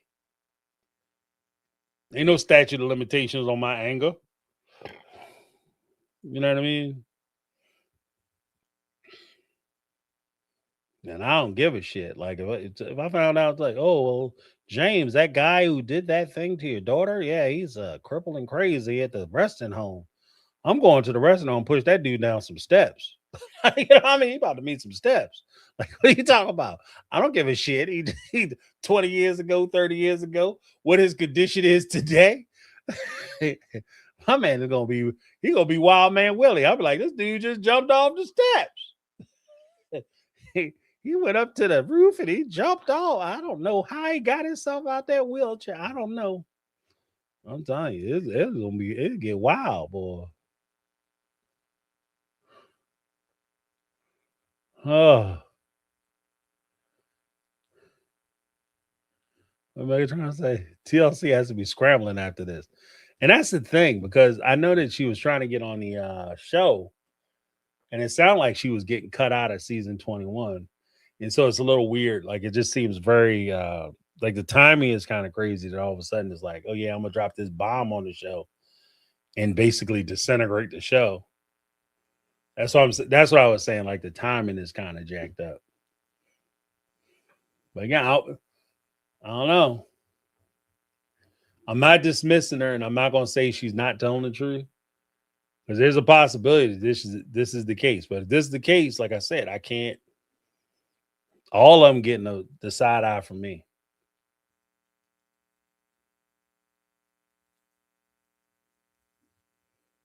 This is Brittany, not Brittany. Yeah, just when I was considering maybe watching the show. Never mind. Yeah, I know that's what I'm at. Like I'm already like y'all already got me on the fence. But I'm like, do I really want to cover this shit? And if you come out with some stuff like this, I can't cover it now because I refuse to put money in their pocket. Like if you telling your kids like some shit like this happens to your kids and you telling them to be quiet about it, I can't put nickels in your pocket. I can't. And I know my little bit of views and all that ain't gonna make a much difference, but just on principle. Like I said, I vote with my feet all the time. And I don't do loud protests, and I don't, go out and tell people they gotta protest with me. That's not my gig. That's not my jam. I just don't do it. And TLC would be scrambling, you know, Carmel Cuties, I'm of the opinion that McKelty is starving for attention. At this point, I hate to say it. I heard a ton of I parent better than my parents did. Like she is competing against her parents. Yeah.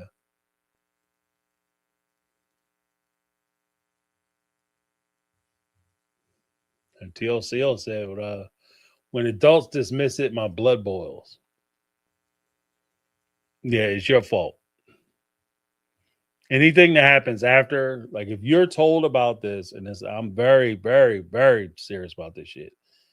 If you're told that somebody in your neighborhood community is doing this or attempting this, and you stand around and don't say shit, and you don't do shit, you don't call the cops, you don't let people know, then everybody after that, after you found out, anybody who is victimized at that point is on YouTube.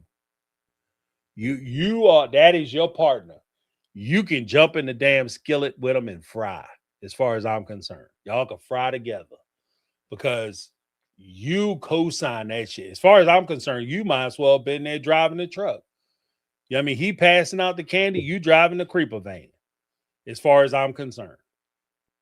Because you made it possible for that person to continue. And again, I'm starved to hear a rational reason as to why you would tell your child. I would never tell my child. When I say never, I know you're never supposed to say never. I get it. But I'm pretty damn certain that I would never tell my child that reporting to me about something going on with them, especially something like that, is frowned upon, and I consider that a negative relay of information. Hence, tattletaling. That's tattling is a negative connotation. Has a negative connotation, and I'm starving for somebody to. If you want to come up here and explain to me under what circumstance that shit would make sense, I will clear the fucking phone lines. I will do whatever, and you can explain it to me. But I'm telling you right now, before you call in here, I am pushing back hard as fuck. So please don't call in here with no dumb shit. Oh, the way they was raised. I'm telling you, because I will go crazy. I'm gonna go crazy. Because I don't understand. I do not understand it. I do not understand that. I mean, like I said, I can see in a universe where it's embarrassing. You don't want people to know. It's sexually embarrassing. And your kids, because they're walking around, they don't have garments on, and this happened. It's like inviting it and all that other shit. Look, you got to, when it comes to you, as adults, I'll ride with stuff. I'll tolerate a lot more stuff. I try to understand stuff, but I do not understand when it comes to kids. I don't. I just, it's such a weakness. Such a weakness. I'm so weak. But I can't help myself. I don't understand it. I don't. I can't imagine a world where I'm gonna sit there and let somebody do that shit to my child, and I'm gonna tell. Not only am I not gonna do anything about it, but I'm gonna tell my child, don't talk about it. The only way I would tell my child not to talk about it is if I was planning on somebody, turning up missing. Don't tell nobody about what happened, because they're gonna take your daddy away. Right? That's the only way I'll tell my child. Don't tell nobody about it, because his ass gonna be gone. You know what I mean? He about to have a whole stack of mail in the front door. I'll say he about to miss all the newspapers and shit. Cancel Christmas because the homeboys turned up missing. Next time you see his ass, gonna be at a 7-Eleven on the back of a milk carton. All right, that's it. Don't tell nobody, son. Keep this shit between. This is gonna be our little secret, right? Other than that, shit. No, you telling everybody. Matter of fact, you gonna tell this detective, you gonna tell this judge. And then as far as like embarrassment, I'm telling you right now, I wish a motherfucker would try to say some shit to me about how my kid is wrong, or he shouldn't have told, or he embarrassing Mr. Pastor Jenkins, or whoever the hell, because they could get it too. You trying to jump in this skillet with this mug? Is that what you trying to do? Because if you come to me with that shit, you must be tired of living or tired of chewing food, solid food, because there's no way I'm going to sit here and tolerate that. I'm not even entertaining that conversation. Oh, well, you told on Mr. So-and-so. It's embarrassing to the community. I don't give a shit. Mr. So-and-so lucky I told the cops. Okay? I called the cops. I didn't just call the cops because I was trying to get Mr. Jones in trouble. I called the cops because I was saving myself. Because there's no way in the world I'm going to be walking down the street and this fool sitting on his steps and I'm passing his house. And or worse, I'm walking down the street and I see some other kid sitting on his porch. Ain't nowhere in the world. I call the cops. I called the cops, not just for him, not just for my child. I called the cops for myself because I can't do it. I could not do it. Because, like I said, there's no such thing, not that I know of. And maybe it does exist in an alternate universe, or I'm not, Mr. Crime Jones. I don't know. But as far as I know, as far as I can tell, there's not a one-time inappropriate touching, essaying person who goes out and does this or tries this one time and just figure they don't like it. If they try it and they fail, they're going to try again. If they try it and they succeed, they're definitely going to try it again. And they're going to keep trying to succeed. And there's a real possibility that everything is going to be accelerated. They're going to evolve and it's going to get worse. So, no, I'm not going to just sit here and shit, guys, I can't do it. My head is fucking hurting like a mug. I can't do it. I cannot do it.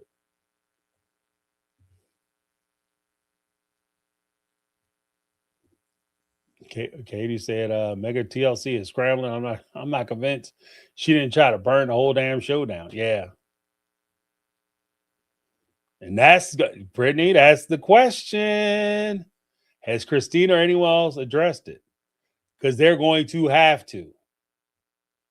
They have to. Like, she put them in a position where they're going to have to talk about this. They have to talk about this. This is not something you can just sweep under the rug. That's not something you can just blow past and, oh, we're just going to pretend like no, everything's normal. Oh, look at Cody and Robin. They keep going out to dinners together. Yeah, yeah, yeah. You know what I mean? Man, I was with Cody. I used to live in the basement. Shit. If this is true, when you was with Cody, all y'all asses should have been living in the jail, in the basement under the jail, because you were part of it too. I don't know, man. Oh, my stomach hurts. Carmel Cuties, it's annoying to hear her 5-year-old counts to 20. Her 5 years old counts to 20. That tells me she's delayed then. Yeah, right. She's 5 and she just said her name for the first time. It's incredible. That tells me she's delayed then. No way this is on track when most 5-year-olds are reading in kindergarten. Yeah, right. Yeah, by the time they 5, technically they should be able to count to 100. Because that used to be the kindergarten standard. Like going into kindergarten, you count to 100. So you're right, Caramel Kitties. Oh man, my stomach is fucked up.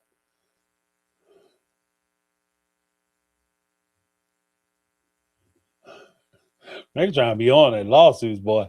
Can the children from these TLC shows get a class action suit against them ASAP? I guess. Well, because technically that wouldn't even be a TLC problem. That'd be a severe parenting problem.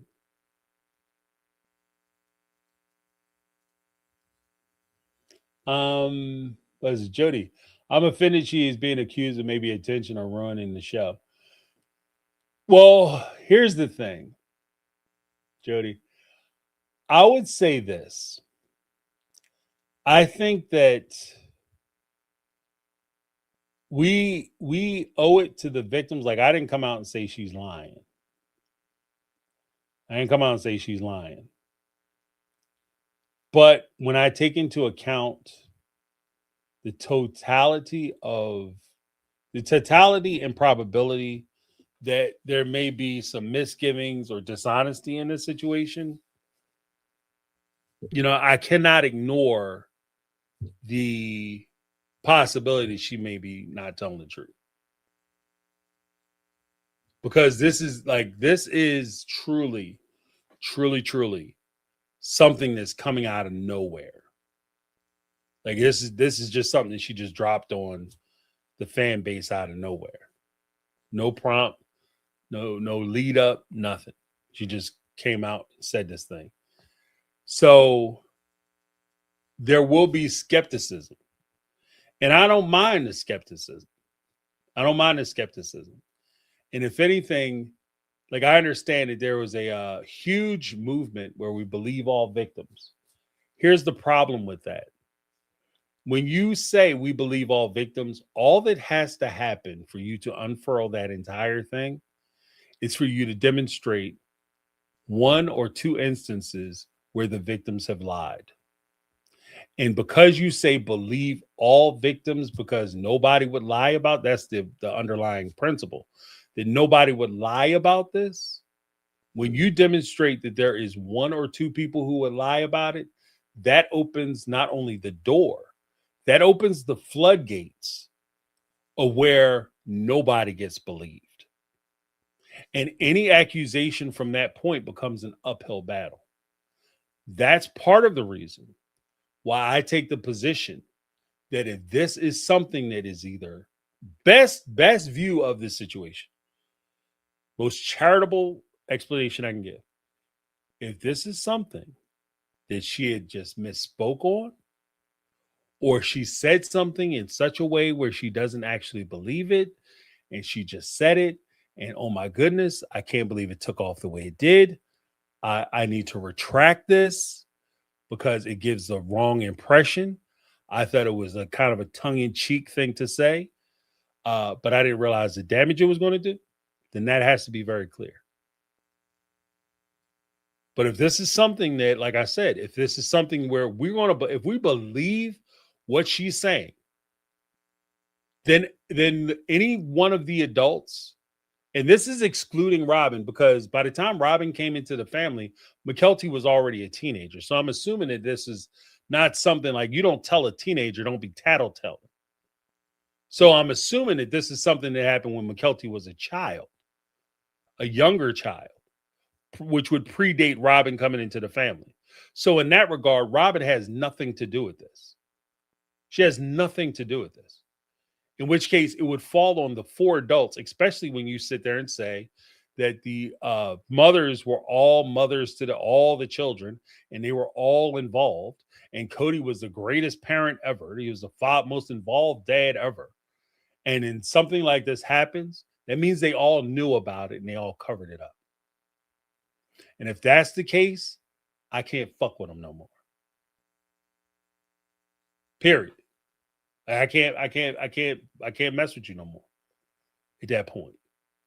Because everything else that you have gone through, everything else that you've endured, as far as embarrassment of your husband cheating on you, treating you like shit, ignoring you, isolating you, ripping you off for money, all of that pales, as far as I'm concerned, all of that pales in comparison to you giving your children to some stranger. That all that pales into comparison. So I'm trying to be fair, like by trying to understand what's going on, especially because I haven't seen the interview. I haven't seen McKelty's statements, and I have yet to see or hear about. I just found out about McKelty's statements, so I certainly haven't heard any responses or follow-ups or defenses from the parents. Because if this is something that she's saying happened, they have to come out and justify why they said what they said, how they said it. And this shit has to make sense to me. And to be honest with you, from where I'm sitting right now, I don't know how they would do that. I don't. And so before, like, this is my attempt to give opportunity before I burn the whole damn thing down. Because if I believe her right off the top and I don't question what McKelty's saying, then I got to burn it all down.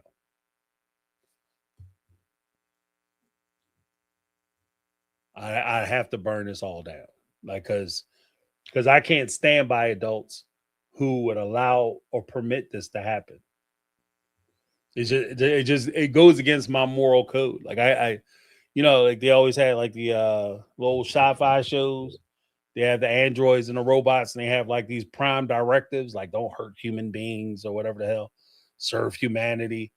That's one of my prime directives. It's punched into my heart, like it's hardwired into my soul. I cannot stand around and watch a child be taken advantage of, and then have people who are supposed to be protecting that child and responsible for that child stand around and allow that shit to happen. I cannot be okay with that. I'm not okay with it. And to be honest with you, there are things about myself that I recognize that I do wrong and I may have interpreted wrong and I have to improve and I have to work on myself. As far as I'm concerned, that's not one of the things I'm going to put in that bucket. I am not putting that in the bucket that I'm going to somehow excuse. I'm going to excuse somebody who lets somebody get away with diddling their kid. I'm not gonna ever be okay with that. I don't ever want to change that about myself. You know what I mean? There's shit I would change about me tomorrow if I could, right? But that's not one of them. That is not one of them. That is not. I'm not changing that. We just gonna have to ride with that one. It's gonna have to be what it is, because I am not changing that shit. Like I'm not pardoning that. I'm not excusing. I'm not overlooking it. If you let that look, because I'm not just thinking about your kids. This goes beyond your kids. This goes to the community. You cannot have people in the community. Don't embarrass somebody. Don't say nothing, because we're going to have people in the community just doing this to people. No. Not on my watch.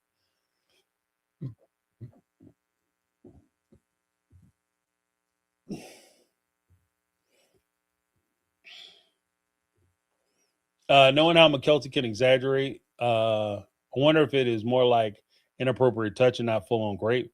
Just a thought, still essay though. Well, see, and that's the thing too. Like, what's inappropriate touching? Because some people say like inappropriate touching might be like she walked by and somebody's like, get you, and try to grab her arm or something. That's inappropriate touching. Or kids were playing around and they're so young that they don't understand the sexual charged nature of a thing. Or maybe they saw the wrong thing on TV and they might have grabbed somebody the wrong way.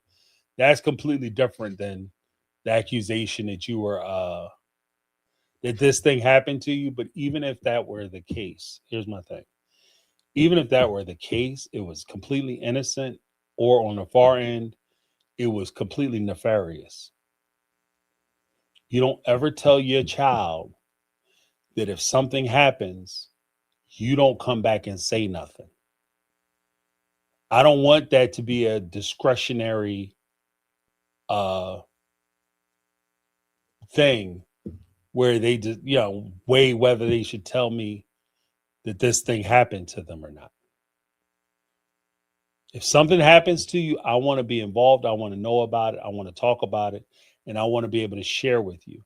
I want to be the one to have the conversation with you about what happened to you, how you feel, and how it made you feel, and what we can do moving forward, whether it was completely innocuous or completely out of pocket. But I'm not going to tell my kid, like, don't, because let's pretend that it was just something that was like a kid game or whatever, and it went too far. Like catch a girl. I want to say catch a girl, kiss a girl, because that's kind of crazy if she don't want to play. But catch a girl, hug a girl. There's a cute boy playing and a boy that she's not really attracted to. But unfortunately for her, the cute boy ain't chasing her, and the unattractive boy is fast as hell because he on the track team. He catch her, he give her a hug. Inappropriate touching, yes, but she signed up for the game, yes. And maybe she didn't want to have to give him a hug, but she did anyway. And she feels funny about it. And she comes home and tells me about it. We can sit down and have a conversation about it, but I'm not going to tell her, don't, well, you know, that's snitching. Don't come back and tell on me, especially when you volunteered to do it. No, you come back and tell me about it. We could talk about it, and I could tell you better strategies for you to get more of an outcome that you want. First and foremost, don't play games that you don't want to play. That would be my advice. You learned a lesson today. Don't sign up for shit you don't want to participate in. You know that little boy fast as hell. He put on his little Nike. You know, y'all all running around, your shoes untied. This dude got his laces set on choke, right? Choking the shit out of his feet. That boy is fast as fuck. You know what I'm saying? He might be ugly as all sin, but he outrunning the devil. You ain't gonna catch you and give you a hug. So why would you even volunteer or sign up for that? Don't be playing spin the bottle. You know what I mean? Especially, you know, everybody running around with bumps on their face. Just always view it like, you know, that bottle always gonna fall on the kid that you're not attracted to. The kid that got halitosis and want to say hello, how are you? Hope you're fine. That kid's gonna be the bottle gonna hit him every time. Don't volunteer to do that shit. That's a conversation you may have. Respect yourself. That might be a conversation, another conversation you have. But I'm not gonna sit there and be like, yeah, don't tell me about that shit because I don't want to hear about it. That's crazy. That's crazy work.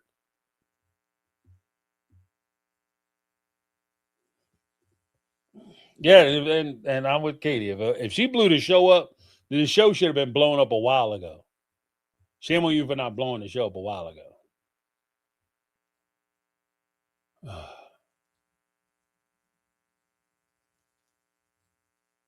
Just saying. I can't, you know, I don't know. I'm gonna have to watch the interview. But Brittany, not Brittany. Yeah, I just, yeah, I'm just saying. I'm just saying. I watch it like they ironically, they'll get if she set out to get attention, she about to get some attention because I'm gonna watch. I haven't watched a interview in a minute, a hot minute from them, and I'll watch this interview. So from that respect, she get a you know, I'm telling you, shit'll work because I'm about to do it. You know, it will work. It will get attention. I'm about to do it. I'm about to prove it. But like if it's true, then she blew the show up for me. And I'm fine with it. Like I'm not even mad that she blew the show up. If anything, I'm mad because I was sitting there defending these people and they were allowing this. Like, I'm not gonna sit here and cry because the farmer is coming to take your eggs. You know, you in the hen house, the farmer coming to take the eggs every morning. He take all the eggs every morning. You know, that farmer's an asshole. He taking all your eggs and your babies away. But then find out you the one letting the damn foxes into the hen house. Like, I'm sorry. Little Josie and you know, Fat Susie missing because your ass letting the fox in the hen house, but then you want to sit there and cry and boo-hoo about some eggs. Like, no, not doing that. Brittany, not Brittany with the $4.99 super chat said, if it's true, it's absolute crazy work for them to get on television and talk big ish about Warren Jeffs and his church. Yeah, right. That part. That part. I can't believe you had all this to say about Mr. Jeffs. That part. You know what I mean? Or like I said, you sit up there lecturing boys about, you know, you gotta respect her, and if you kiss her, that's like kissing somebody else's wife, and you know, you got chemicals and stuff in your brain. If you mess with a girl, you change her whole brain chemistry. You know, you're giving them type of lessons, but you letting the neighbors try to deal with you kids. Are you crazy? I'm insulted. Like that insults the shit out of me. And then Robin giving purity speeches. He stole my purdy. Who stole my purdy? How come somebody ain't say snitches get stitches, Robin? You know what I mean? She used to tell that story. Don't be tattletelling, Robin. You tell your minor child that, but then this chick gets up and start talking about how at 20 years old she was having sex with her boyfriend, and then somehow he's stealing shit from her. He done took it from me because I went over to his house butt naked wearing a raincoat. He done stole it from me. And you gonna tell that story, and everybody's sitting there with their mouth agape, like she's reading from the freaking Odyssey, the Iliad and Odyssey, all this epic tale of like woe and sorrow. But then your kids come in there and try to tell on the neighbor who's trying to do some crazy shit, and is shut the F up. Where your daddy at? Like, come on, man. If that's the case, if this show goes because of that, then this show had to go anyway. Shouldn't even be on TV. I said the same thing with Poly Family. I'm gonna keep it consistent. The second I found out about the Fat Boy Sean and his past, I had a video cooking that I was about to release the day I found out about them. I ain't released that damn video. Stop talking about their asses. Nobody playing with that. But thank you, Brittany.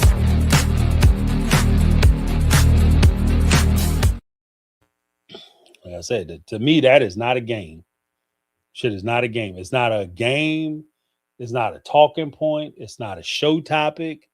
It's not something that we just going to throw around for entertainment purposes and sniggle and giggle about and then talk about like, oh, this is something we could talk about, y'all. We could sink our teeth in this. No, absolutely not. Absolutely not.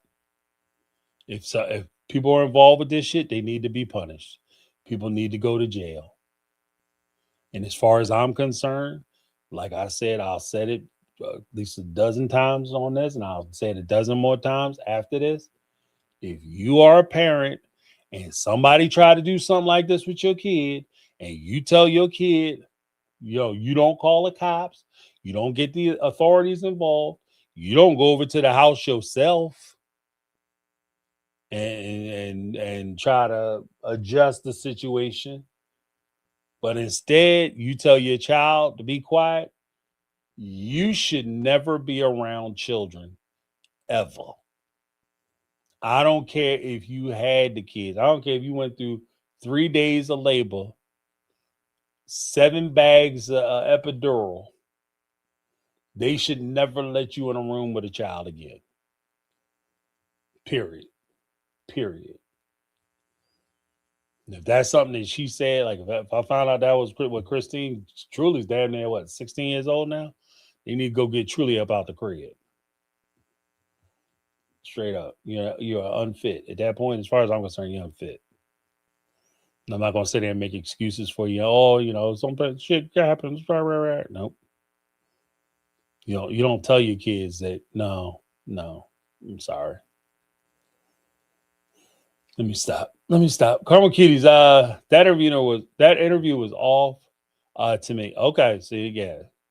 Karma Kitties, I trust. You know what I mean? And she say, like I said, people with experience, people who know. And if somebody know and they say, yeah, I listened to that bullshit, there's something wrong with the story. I don't know what it is. Can't put my finger on it. And I'm gonna have to defer to the expert. You know what I mean?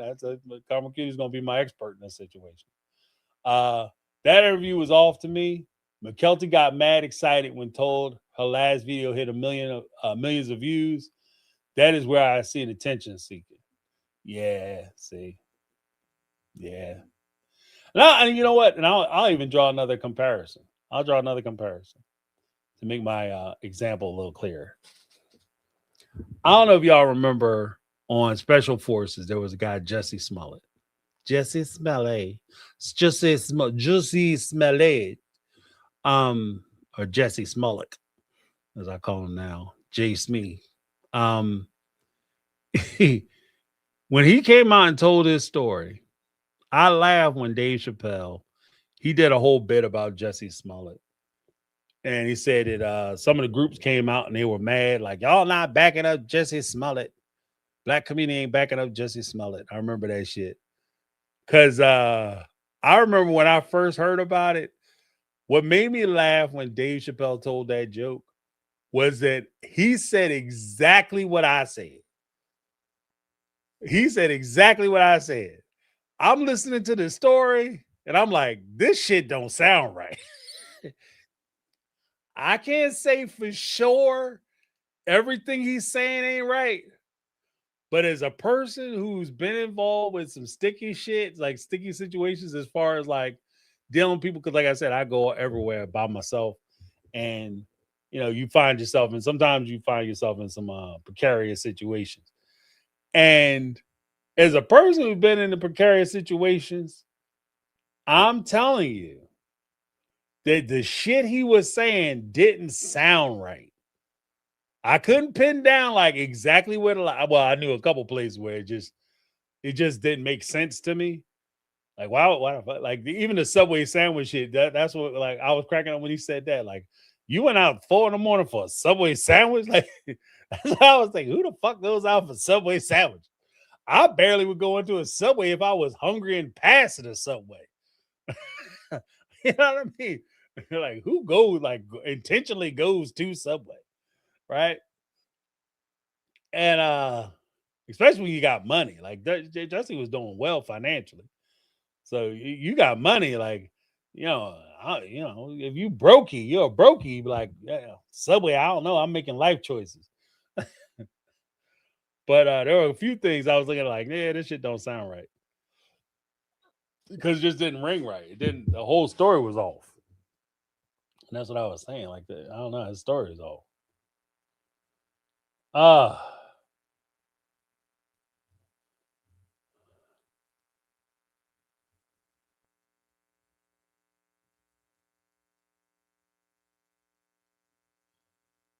TLC said because of all the lies in the past, I can see why it might be questioned. Yeah.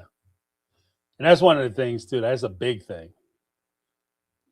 And that's actually like, and I'll close on this because that was actually one of the things that like I told my kids like early on when you talk about integrity and honesty, and you talk about like the importance of being able to build a reputation. It takes you a lifetime to build a reputation, and you can destroy that same lifetime of effort in moments and words that aren't true, right?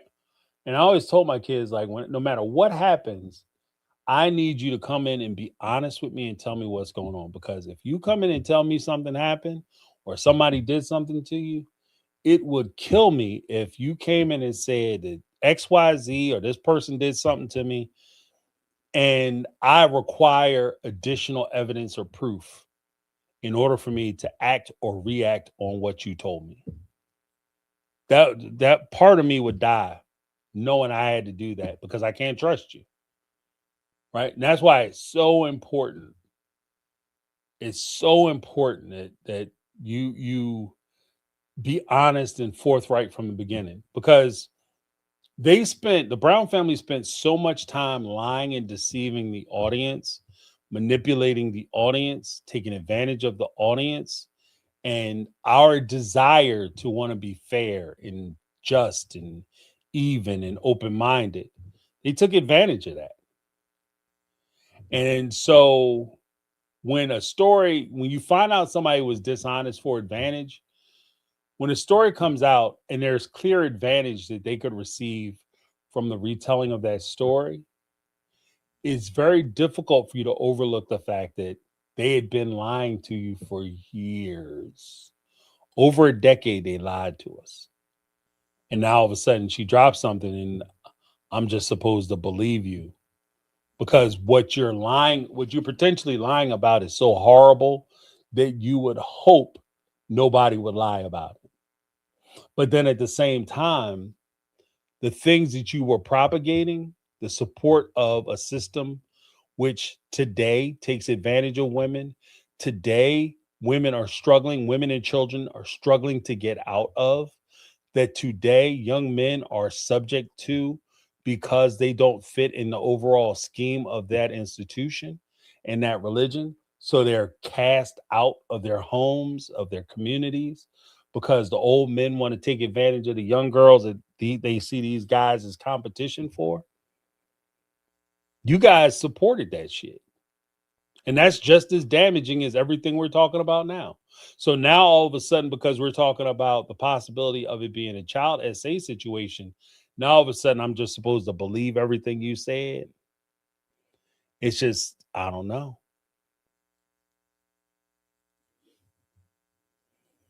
It's a uphill climb. I'm just saying, like you have there requires additional context. What's this? Brittany, not Brittany. When Jesse's story first broke, I believed him. When the footage of him standing there with that noose still wrapped around his neck, I said, well, damn. Yeah, right. Yeah, right. I was like, that's the first thing you do. Like, oh, I was preserving the evidence. Ain't nobody trying to preserve no evidence. Like, shit. If I'm wearing a trench coat and somebody takes shots at me and there's holes in the trench coat, I ain't leaving the coat on. Taking that coat off. That shit too close. And the rope they hung around his neck, like, that shit was like, it wasn't even a rope. That was like clothesline wire.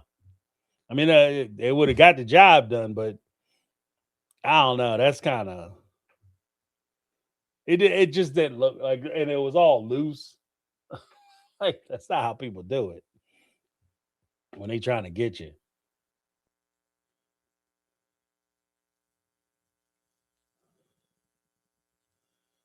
Oh, I'm gonna have to let y'all go, man. I'm so pissed off right now. I can't even think straight. I can't even think straight. I would open up the phone lines, but I'm so angry. And I'm gonna fuck around and say the wrong thing. I can feel it. And my wife be telling me that, like, yeah, James, sometimes you just you're too honest. He get people too much real. You know what I mean? Because it's like I said, there's some things I can't do. I can't. They almost made me tell a secret. They almost just made me tell a secret. But there's some things in life I cannot do. And when it comes to assault, that kind of assault, especially when it involves children, that's not something I play around with at all. I don't play with that. I don't think it's a laughing matter. I don't think it's a joke. I don't, Jesse Smollett thing, like he told that bullshit lie. I was insulted by it. I thought it was a ridiculous lie to tell. I think it was stupid. I think it was reprehensible. But I was not, completely outraged and pushed to a point where I have a stress headache.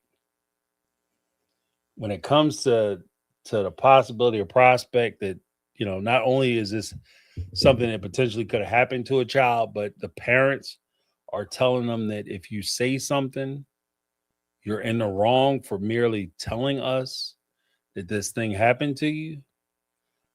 When I say my head is about to explode, okay?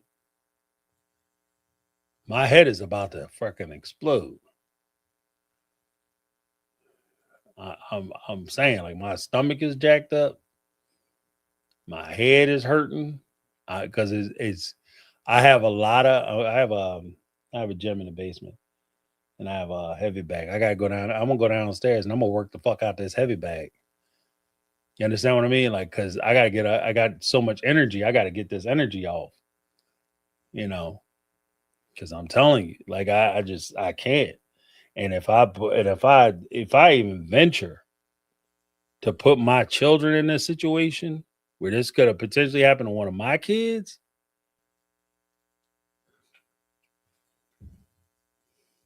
I'm telling you, I can't do it, y'all. I can't do it. So I'm gonna have to let y'all go. I'm gonna go down here in this basement, click some switches, and I'm gonna hit this bag. It's one of them old school bags. My dad's old bag. We had that bag in our family for. That bag is probably older than some of y'all. That bag is probably older than some of y'all. Yeah, it's one of them vinyl joints. That bag is vinyl. That thing cut my knuckles to shit when I was a kid because I refused to put on the gloves. But yeah, I'm gonna go down here and I'm gonna work that 80-pound bag like a part-time job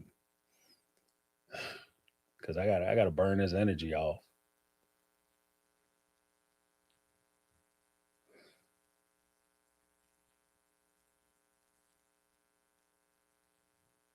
What is this? Okay, I just watched. It seems she was using that story as an example of what tattletelling was a ick for her, not actual events. I don't know. I will rewatch. She never said what actually happened to her. See, that's again. Now my stomach is jacked up again, like it's flipping again. Cause if you gonna sit there, that like I said, this is not some shit you play with. This is not a good example. And I've used some shitty. Tonight I probably used some shitty analogies. I'm not even gonna bullshit because my mind was racing a million miles an hour already, and I could feel it. I was a little off my game. I could feel it, right? But that is not an analogy you use. You know, like that is something when you say that something like that happened to you, you have to be very intentional and very specific that this is what happened to me, and I'm letting you guys know that this is what happened, and the shit was jacked up and blah blah blah. You understand what I mean? Like this is not something to play with. I don't play when it comes to this type of shit because it's too hard for people to. It's like there's such a hard thing for people to actually live with and deal with. It's too hard for people to actually come out and share their stories. For you to sit there and try to use it as an example of like why you ain't get along with your mama. If you should have took a beat. And if you misspoke, again, if she misspoke, she need to come out and say I misspoke. Don't wait for that shit to go viral. And that's another thing. Because that's gonna piss me off too. If she wait for this shit to go viral, and I'm just throwing this out there because I don't know. I don't know shit. And I'm just saying. I don't know shit. But I'm just saying, like, if you wait for this to go viral and you come running out and say, oh, no, you guys got it wrong, I'm going to lose my mind. I'm going to lose my mind.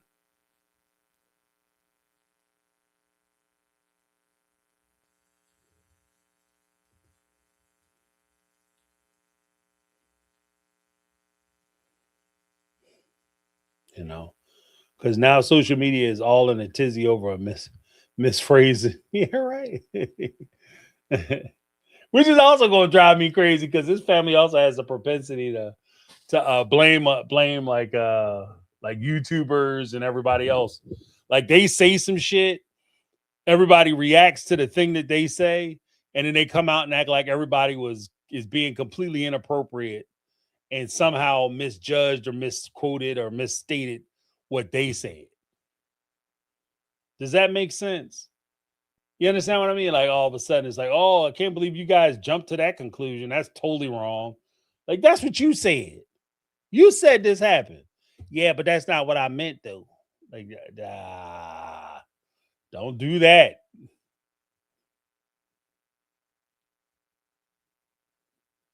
Don't do that. I'm telling you, I'm gonna go crazy. Because like I said, this is not something you play with. This is not a good example of like whatever you're trying to say, like just come out and say it. Like I was raised not to tell or be a tattletale. Like you don't get the parents involved with every little thing. That's fine. Okay. Yeah, you guys be messing up and nobody like that's what a tattletale is. Like somebody who be doing some shit and everybody doing it, and because you don't get your way or you get frustrated, all of a sudden you want to go tell on somebody. That's a damn tattletale. Like stop, go over there and play with your damn brothers or your sisters, your friends. I'm gonna stop bothering me, trying to involve me and stuff. I'm not gonna be here because what you're trying to teach your kid in that respect is that I'm not going to sit here and try to regulate your relationships. You have to learn to balance and deal with your relationships how you deal with them. And so don't come running back to me every time something happens that you don't like. If something happens you don't like, tell them that you don't like it. So they cross a boundary, tell them they crossed the boundary. If you need to enforce it, you need to enforce it. But don't come running back to me. You're trying to prepare them on how to deal with people in the future. That's where the whole tattletaling thing comes in. But that is tattletaling is not somebody grip you up and short eye your ass, and you come back and tell me about it, and I say, "Oh, don't be tattling." That is either a terrible example, in which case you need to come out clean and shut up, or again, the parents should never be around no kids again.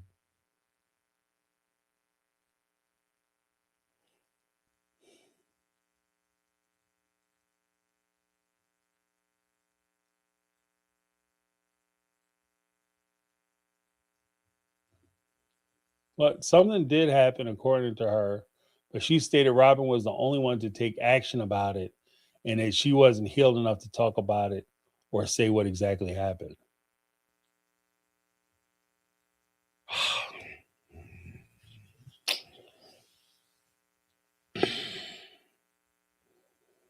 So now she's saying that Robin saved her. But again, Robin didn't come into her life until she was a teenager. And the whole tattling thing, like I said, that makes it worse. Because at that point, you're telling a teenager who knows better. It's not like you dealing with a 3-year-old or 4-year-old. Don't you got to explain good touch, bad touch for them to be able to comprehend what actually might have happened to them. And then you say like tattling or whatever. This is somebody who completely understands that good touch, bad touch, so much so that they're wearing garments so that they fit the criteria of their specific religion, or they know that people are wearing garments because they're aware of these types of things and they covering up their privacies because you're not even supposed to let the shit touch your clothes, but apparently the neighbors are okay.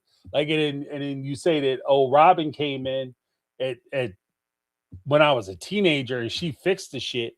Like, what fix what? I'm just saying. I need to hear more context. I need to hear more story. This kind of goes, like I said, this goes back to the whole thing with Mary. Like she's always like they're always walking up to the line of saying like implying that something happened. Then they don't want to give no details and say they're not ready to talk about the details, and they give some excuse that like because with Mary you can't say, oh, I wasn't ready to talk about it because I was so ashamed or so embarrassed or I wasn't prepared to talk about it. She said I didn't talk about it with Mary because I didn't want to blow the show up. Now you're saying that I got touched and I don't want to talk about it because I'm not prepared to talk about it. Like I don't know, man. I just don't know. I don't know, and I don't like not knowing. Is that fair? Does that make sense? I don't like not knowing.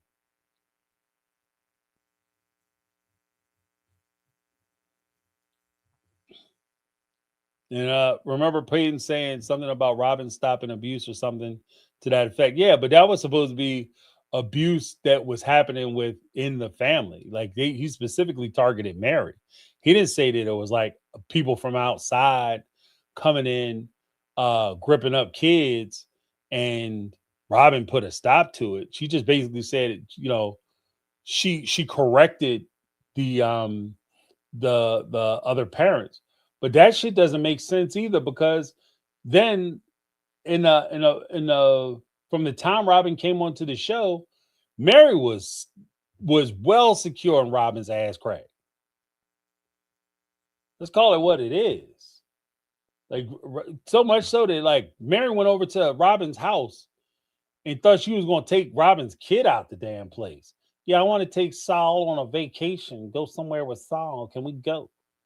I don't feel comfortable giving Saul to you. And Mary walked out crying and shit. I don't know if y'all remember that episode. Because she thought for sure she was getting the kid, getting Solomon.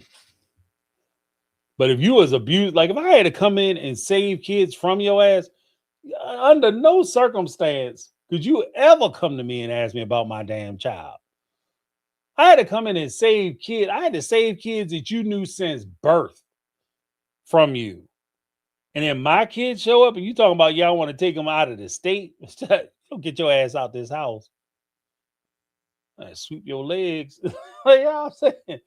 Like I said, you must be tired of walking and shit. What are you talking about? Come and ask me some stupid ass questions. Oh, get out of here. What you over there? You know what I mean? They would call you meth mama because that shit don't make no sense. You cranking. Megatron. Hey, James, that's exactly what she was talking about. She would tattle and get in trouble and use the X, uh, a neighbor touching her privates. She was afraid to tell and get in trouble. I gotta watch this damn interview. In the fact, shame on y'all for not making it clear what telling is. You know what I mean? Because there's some things like everybody tell your kid like don't be over there, you know, arguing with your brothers and sisters or cousins or whoever the little kids on the block. And you come back, little Tommy wouldn't let me play with the little GI Joes. Like, you don't get your ass out the house, go down there and play them dolls. We don't play with dolls. We play with action figures. Okay, yeah, whatever, Sparky. Get your ass out of here. You know what I mean? That's how that go. You know, we tattling. That's tattling. Not, Mr. Jones keep trying to get me to come down into the basement when I'm over visiting my friend Chucky. Like, Mr. Jones must be, you know what I mean? Mr. Jones must want to be out there visiting them damn rose gardens. Because why is he asking you down in the basement? Matter of fact, I'm going to go over there and talk to Mr. Jones. I'll be right back. Ain't no way in the world. Because I want to, I don't never cut conversations off communications with my kids. Are you crazy? Like I said, that's how you put your kids out there. You know, you trying to put your kids in jeopardy. That's how you do it. Okay, there's two cult of culture consciousness interviews. That's what was throwing me off. YouTube was the only showing me the one from a month ago. When I searched McKelty Brown, I had to change the filters. Oh, okay.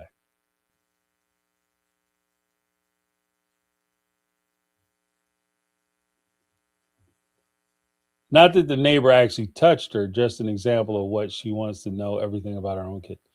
See, and that's the thing.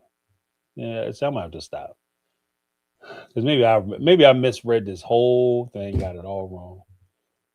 I hope I did. I hope I'm wrong. I hope that is the case. That it was just a misinterpretation, and because if it means that means she didn't lie about it, and it also means it didn't happen, which means that's traumatic experiences she didn't have to undergo, which would make me happy.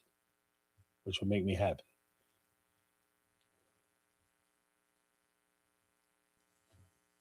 And Katie said, "How long are we gonna let them walk on the line? Every season they do it." Yeah, I can't. I can't. So, that's why I kids so that way. Thank you. Appreciate you. That's why kids so damn whiny. Maybe the killer got me off tonight. Oh shucks, you doing what I'm about to be doing. Gentleman Jack, here I come after I work this damn bag out. Maybe the tequila got me off tonight, but y'all, let's talk about this again after we all have watched it in full. Exactly. Exactly.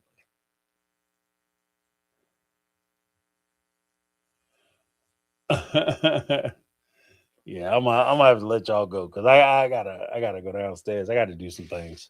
I gotta burn this energy off because this shit got me hot. You see, there you go. Now you guys learn one of my triggers. That's my trigger. I mean, that's one of my triggers, straight up. I didn't realize it was. You know what? I thought I worked through some of that, but I guess it's just as bad as it's always been.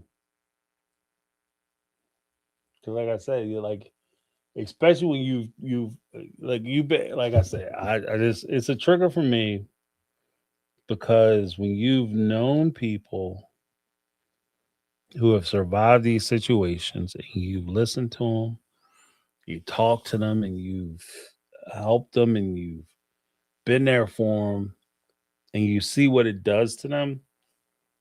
Like this kind of thing is just it's crazy. It's crazy work. It's crazy work.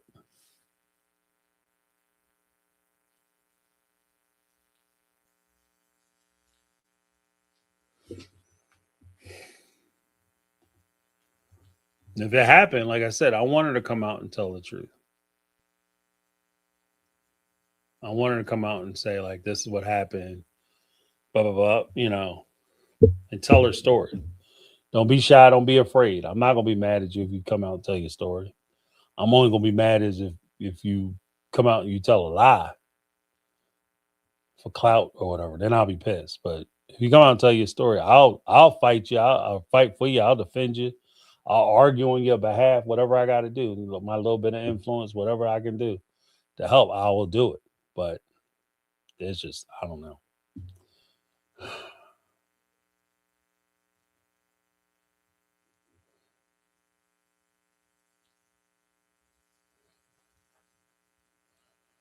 You know, but yeah, I can't do that shit.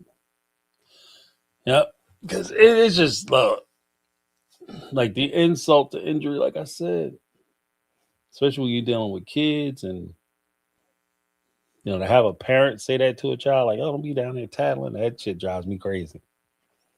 Or kids, because I mean, like I can't tell you how many times I've talked to people. They say that they went and told their parents, and their parents, for whatever reason, try to cover it up or tell them to keep it a secret, or you know, couple cases like I can think of, like off the top of my head, where damn parent knew the shit was going on, but didn't want to lose their boyfriend. So, in an effort to keep their boyfriend around, they were sacrificing a child. You know what I mean? And part of that, again, nobody wants to get caught, so you can't tell nobody.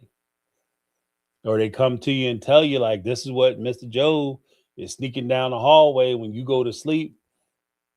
Come to find out, mom full aware. She wide awake, pretending to be asleep when he get his ass up out of bed and walk down the hall. And then when the child tell her mom, this is what's going on, mom's sitting there telling the child, no, no, no, you got it wrong. No, no, no. Why you trying to ruin my relationship? No, no, no. You making shit up. No, no, no. And she looking at the little girl like she her rival.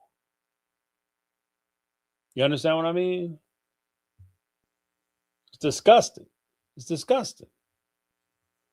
So when I hear shit like that, that's what that puts me in mind of. Like that, those kind of stories. Like it's an inconvenience to me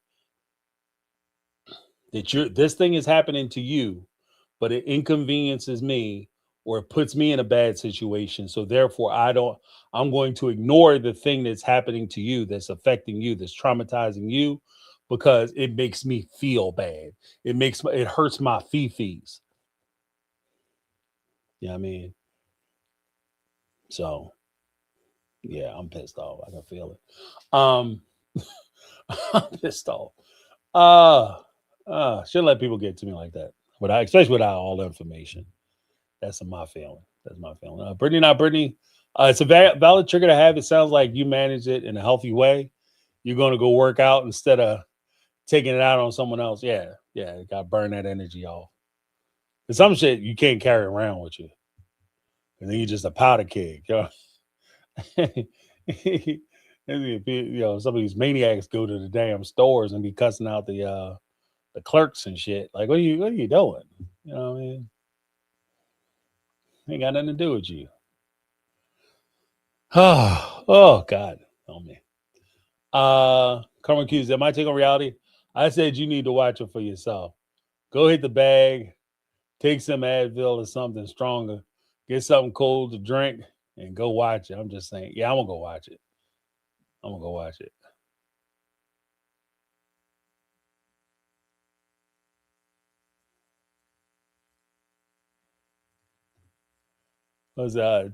Teal, to me, she was using it as a reason not agreeing with the tattletale stigma, her experience getting in trouble as a kid for being one.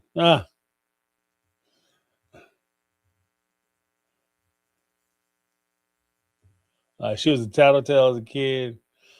She got in trouble a lot for it. And when something happened to her, she was too scared to tell because she felt like she would get in trouble.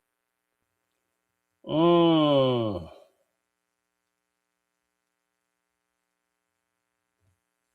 I'm kidding. I've tried to tell you, The interview was off to me. She was doing too much. Yeah.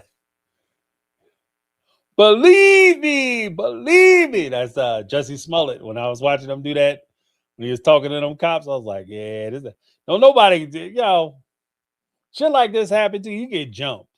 Ain't nobody ever try to string me up, but I've been in situations you get jumped. Ain't nobody sitting around trying to be like, guys, I got jumped. Believe me. Top told the truth. Like, man, these clown ass dudes try to get me, man. Did what I could, Cat 3 of them ran off, How that shit go? Nobody's like, believe me, I'm telling you, the guy came out, he grabbed me. I was like, get off me, sucker. Nobody's doing all that shit. I said, look here, guys, back up. The problem is they've been slinging so much BS for years, we don't know what to believe. And that's part of it too.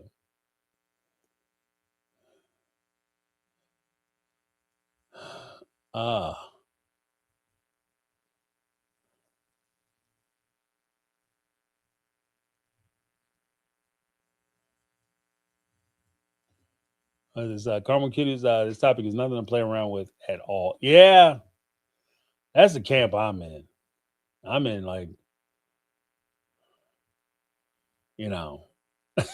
I'm in that camp. Like, this is not. If you want to do because I've like I said, I've flubbed some analogies before. I don't think that this is really a good analogy. You know what I mean? Like, this is so hot, it's so radioactive. This is plutonium. Okay, this fucking plutonium. So this shit is so hot that there's no reason to even be playing around with it. Like, don't touch it unless it's real. Like, I would never even imply that this kind of thing happened, because you can ruin, this could ruin lives. Yeah, you understand what I mean? It's not just a show. Like, you could ruin somebody's life. I'm gonna be honest. I wasn't a fan when Robin did that whole purity speech. I wasn't a fan of that, because she tried to imply, she walked up to the line to imply that her ex-husband had done something to her that was untoward and inappropriate, but she didn't she never said, this is what happened and this is what he did to me. But she wanted to leave that impression, that taste in your mouth, that this is what happened. And I think that, on the surface, it's not a big deal because nothing came of it. But that could have ruined his life. He could have lost his kids behind that. Like, her telling that story on a national television show, he could have lost his kids. The kids that have nothing to do with her. Because they're not going to have kids in the house with somebody who essaying people. Like, that shit, I take that shit deadly serious. It's deadly serious to say that shit.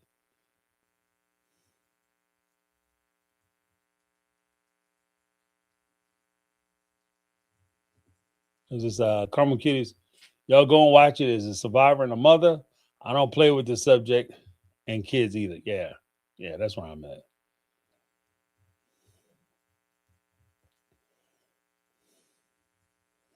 That's where I'm at.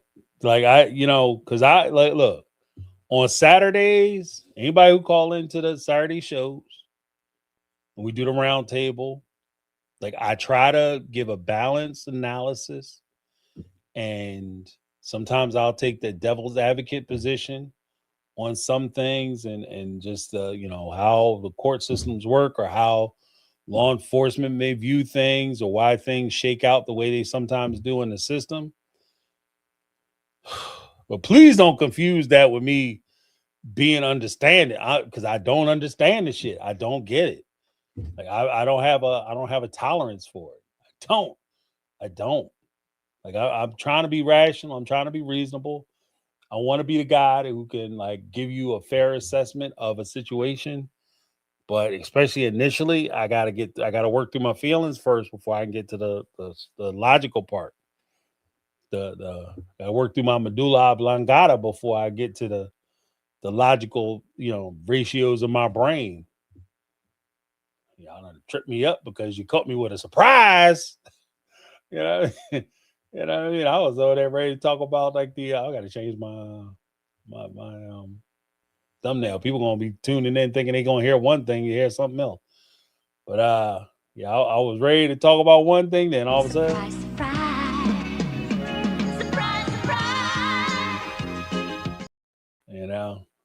I was ready to talk about one thing, surprise, surprise, and all of a sudden you caught my gut reaction on it. That's a true reaction. That's what that is. I guess that's a visceral reaction to me hearing about it. Oh, is this Brittany? Not Brittany is not a good analogy, especially if you're not going to be crystal motherfucking clear that this is an analogy. Thank you.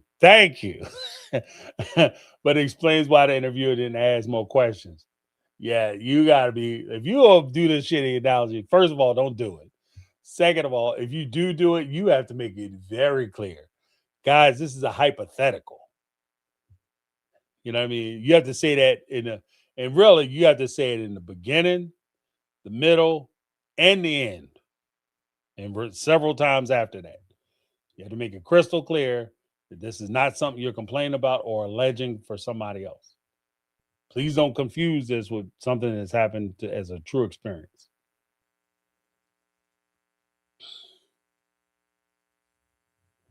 Yeah. Making sure I can imagine all past brown neighbors clutching their pearls and calling attorneys about now. Yeah, because that's the weird thing too. Because when people get on TV, there's always like that, especially because early on the show was popular, especially in that community. So when people were living next to them, like, oh, that's my neighbor. That's my neighbor. You telling everybody that's your neighbor.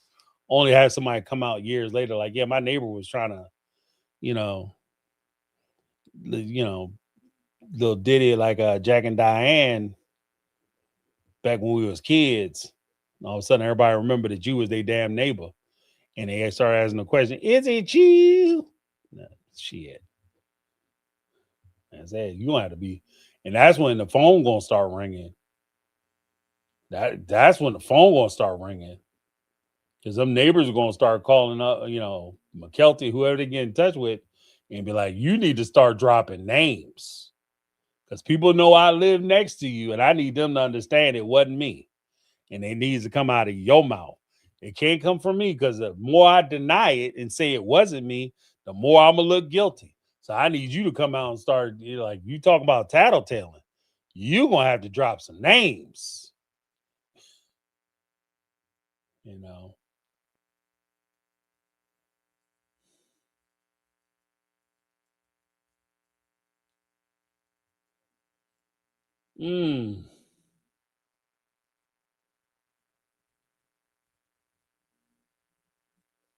Yeah, guys. I gotta bounce. I gotta go. That's all mad as shit. And I gotta watch this video for myself. I might do a review on the video talking about it. Maybe I'll try to splice it for Thursday. If it's good, I'll splice it for Thursday. We can talk about it then. I will be doing the video talking about the young men. I'll just do that on a different night. Yeah. Yeah, we'll do it that way. But before we go, I want to get some do want to do the hearts in the chat real quick.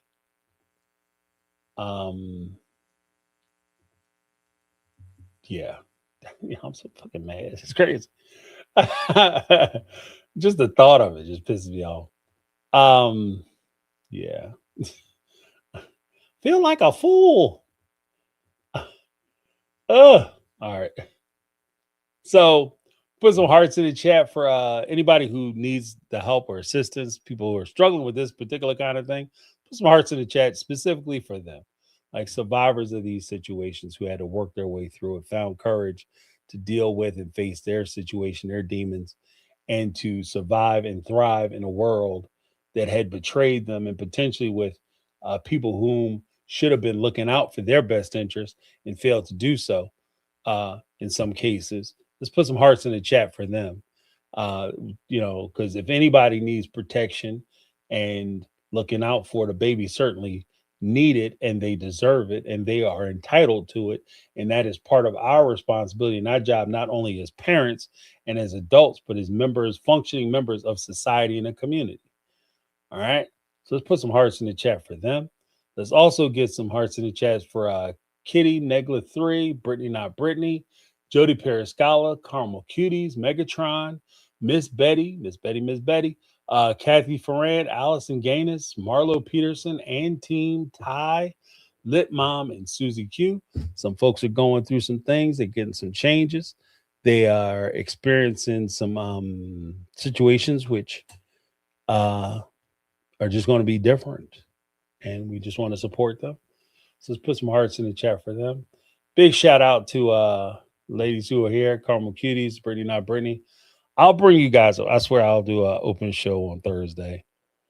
We could talk about it. I just can't do it tonight because I'm not in my right mind, and I'm mature enough.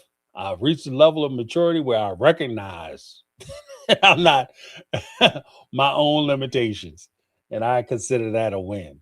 You know what I mean?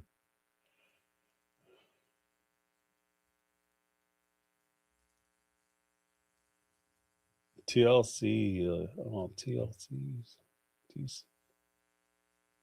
I'm sorry.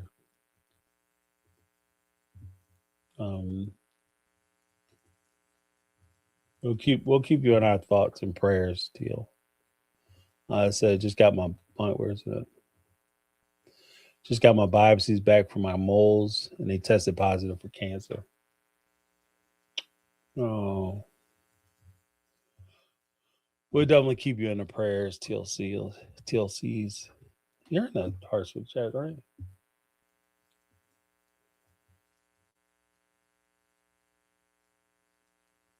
You're wrong. Okay, I didn't have you in there, but we're gonna put you in there if you don't mind. Yeah, let's get some hearts in the chat for TLCs. Yeah. Hopefully they found it early enough where they can do what they need to do to give you the most positive outcome in the most least invasive way possible. But just know that our thoughts are with you. You know.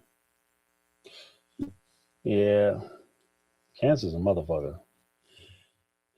Cancer was a person I'd beat the fuck out of. But yeah. Just take care of yourself, be strong. Know you got support here. Thank you for sharing. But yeah, big shout out to Brittany Not Brittany, Carmel Cuties. Everybody who came into the live stream. Sorry, it was a little crazy tonight. We'll be doing the other one. I want to post that again. But thank you guys so much for checking us out, TLCs. We will keep you in our thoughts and prayers. And hopefully the good vibes will be enough to bring that healing power. All right. Thank you everybody for joining us. Make sure you go and if you have excess energy, make sure you go out and burn it in a positive way. Take a walk around the block if you got to. Or if you got weights in the basement like I do, go down there and pump some weights. Hit some of these bags. You know, I like hitting the bags because the bags don't press charges. But yeah. Thank you guys so much for hanging out. I appreciate you.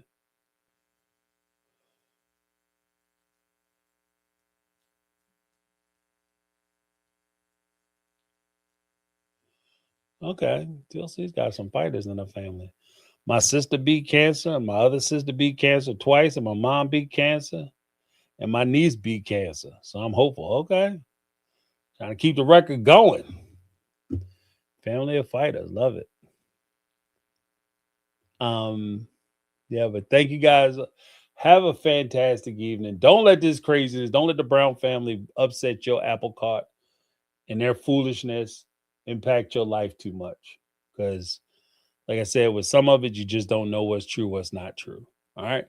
But thank you guys so much for hanging out. That's my take. I'm James, and this has been my take on reality. And I'm out.